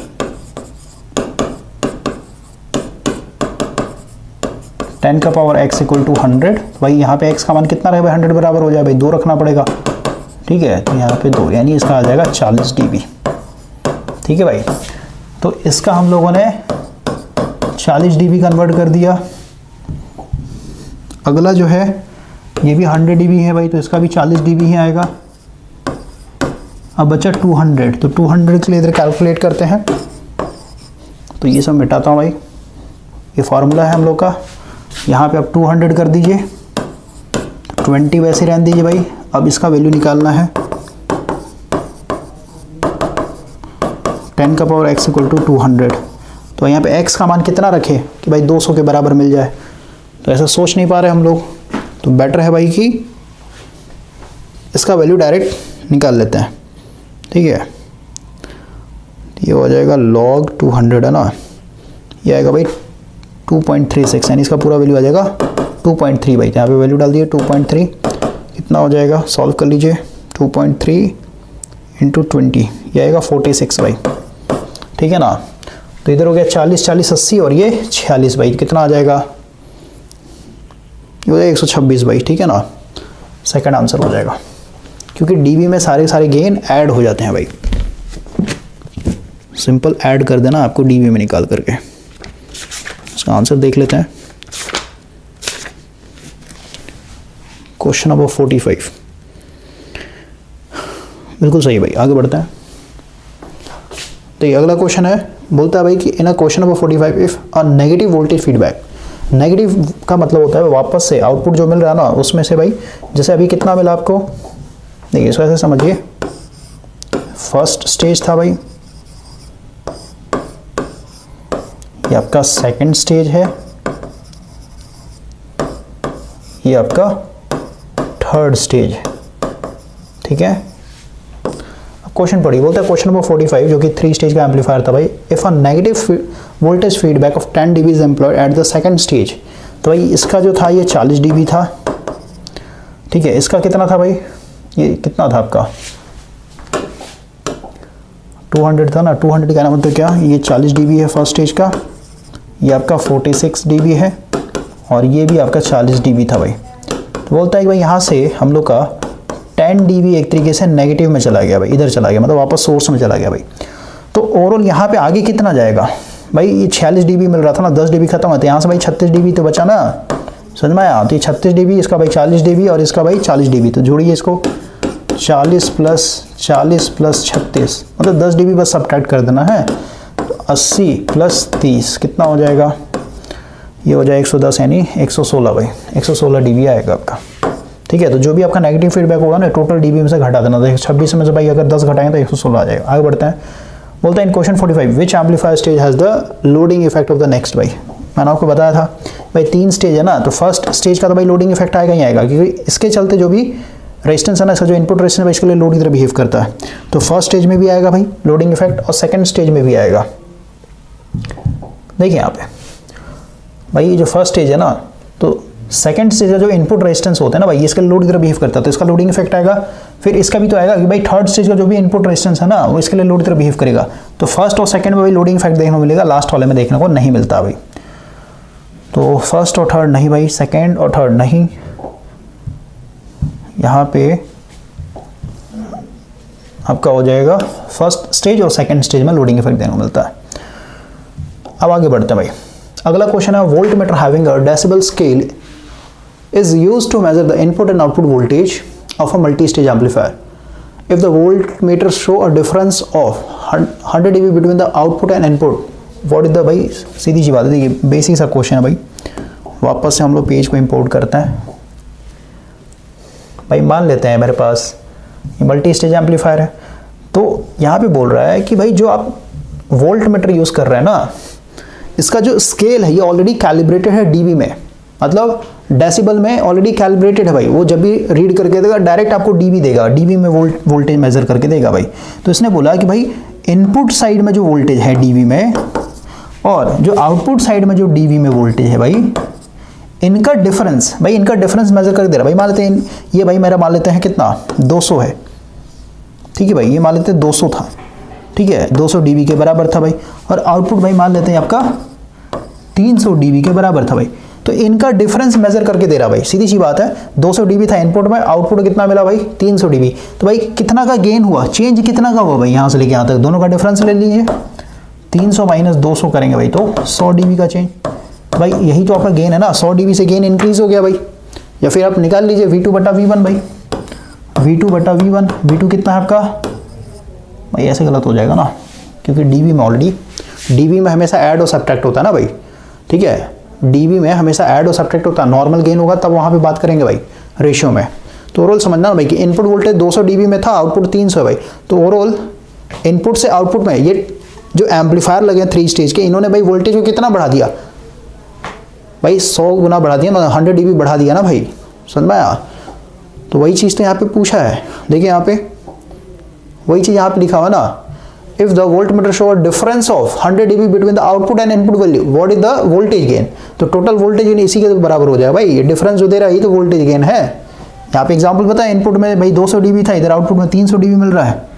तो भाई ये एम्पलीफायर ने कितना वोल्टेज बढ़ा दिया, 100 dB बढ़ा दिया भाई। तो 100 dB की तो गेन बोलेंगे हमने यहाँ पे, क्लियर है। तो उसका आंसर सेकंड हो जाए भाई, इसमें कुछ था नहीं। अब आगे बढ़ते हैं, देखिए अगला क्वेश्चन है भाई, यहाँ पे ये फ्रीक्वेंसी ग्राफ दे रखा है, जहाँ पे ये जो FR है, थोड़ा और जूम करते हैं, देखिए भाई ये जो FR है ये आपका रेजोनेंस फ्रीक्वेंसी की बात हो रही है यहाँ पे। तो रेजोनेंस फ्रीक्वेंसी पे आपको मैक्सिमम गेन मिल रहा है GM, और ये 1 किलोहर्ट्ज और 5 किलोहर्ट्ज ये आपका लोअर कट ऑफ और अपर कट ऑफ फ्रीक्वेंसी। भाई यहाँ पे गेन जो भी होता है उसका 1/√2 टाइम्स भाई 0.707 कम हो जाता है। तो बताना भाई कि जो फ्रीक्वेंसी रिस्पॉन्स है किसका है, ये RC कपल्ड का है? RC कपल्ड का नहीं होता भाई, RC कपल्ड का तो मिड रेंज फ्रीक्वेंसी में फ्लैट हो जाता है इस तरीके से, ठीक है। तो कभी होगा नहीं, डायरेक्ट कपल्ड होगा नहीं भाई, डायरेक्ट कपल्ड हमेशा ऐसे जाता है, ठीक है। स्टार्टिंग से ही भाई इसका मैक्सिमम रहता है गेन और कांस्टेंट होता है, आगे जाकर हायर फ्रीक्वेंसी पे गिरता है। तो बचा क्या? ट्रांसफॉर्मर कपलिंग भाई। अब बोलिए ट्रांसफॉर्मर कपलिंग में तो भाई इस तरीके गेन था। देखिए फोटो दिखाता हूँ ट्रांसफॉर्मर कपलिंग का, एक मिनट भाई, ये फोटो नहीं है।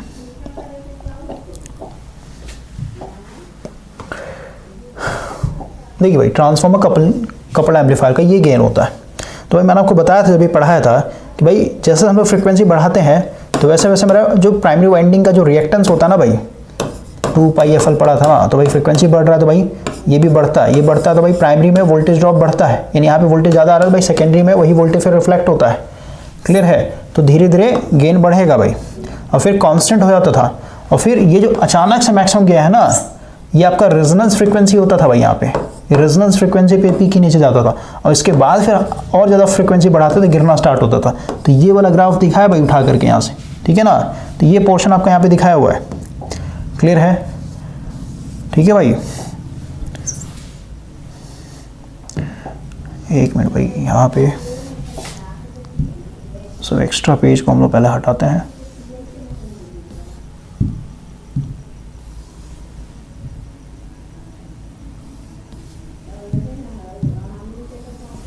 देखिए डायरेक्ट कपल्ड का तो भाई ऐसे सोचना ना, डायरेक्ट कपल्ड में आपका बैंडविड्थ इतना होता ही नहीं भाई। देख रहे 1000 से लेकर 5000 हर्ट्ज है, क्लियर हुआ ना। तो ये होगा ही नहीं, तो बचा गया ट्रांसफॉर्म कपलिंग भाई। आगे बढ़ते हैं। अगला देखिए, ये आपका दे रखा भाई, ये आपका RC कपलिंग का होता है, RC कपल्ड एम्पलीफायर का होता है भाई, क्योंकि मिड रेंज में ये आपका कांस्टेंट हो जाता है, फ्लैट हो जाता है भाई, ठीक है। कहाँ तक हो गया भाई? 50 तक था ना, 50 तक ही करना था हम लोग को। अब नेक्स्ट सेशन में भाई हम लोग आगे के क्वेश्चन को करते हैं।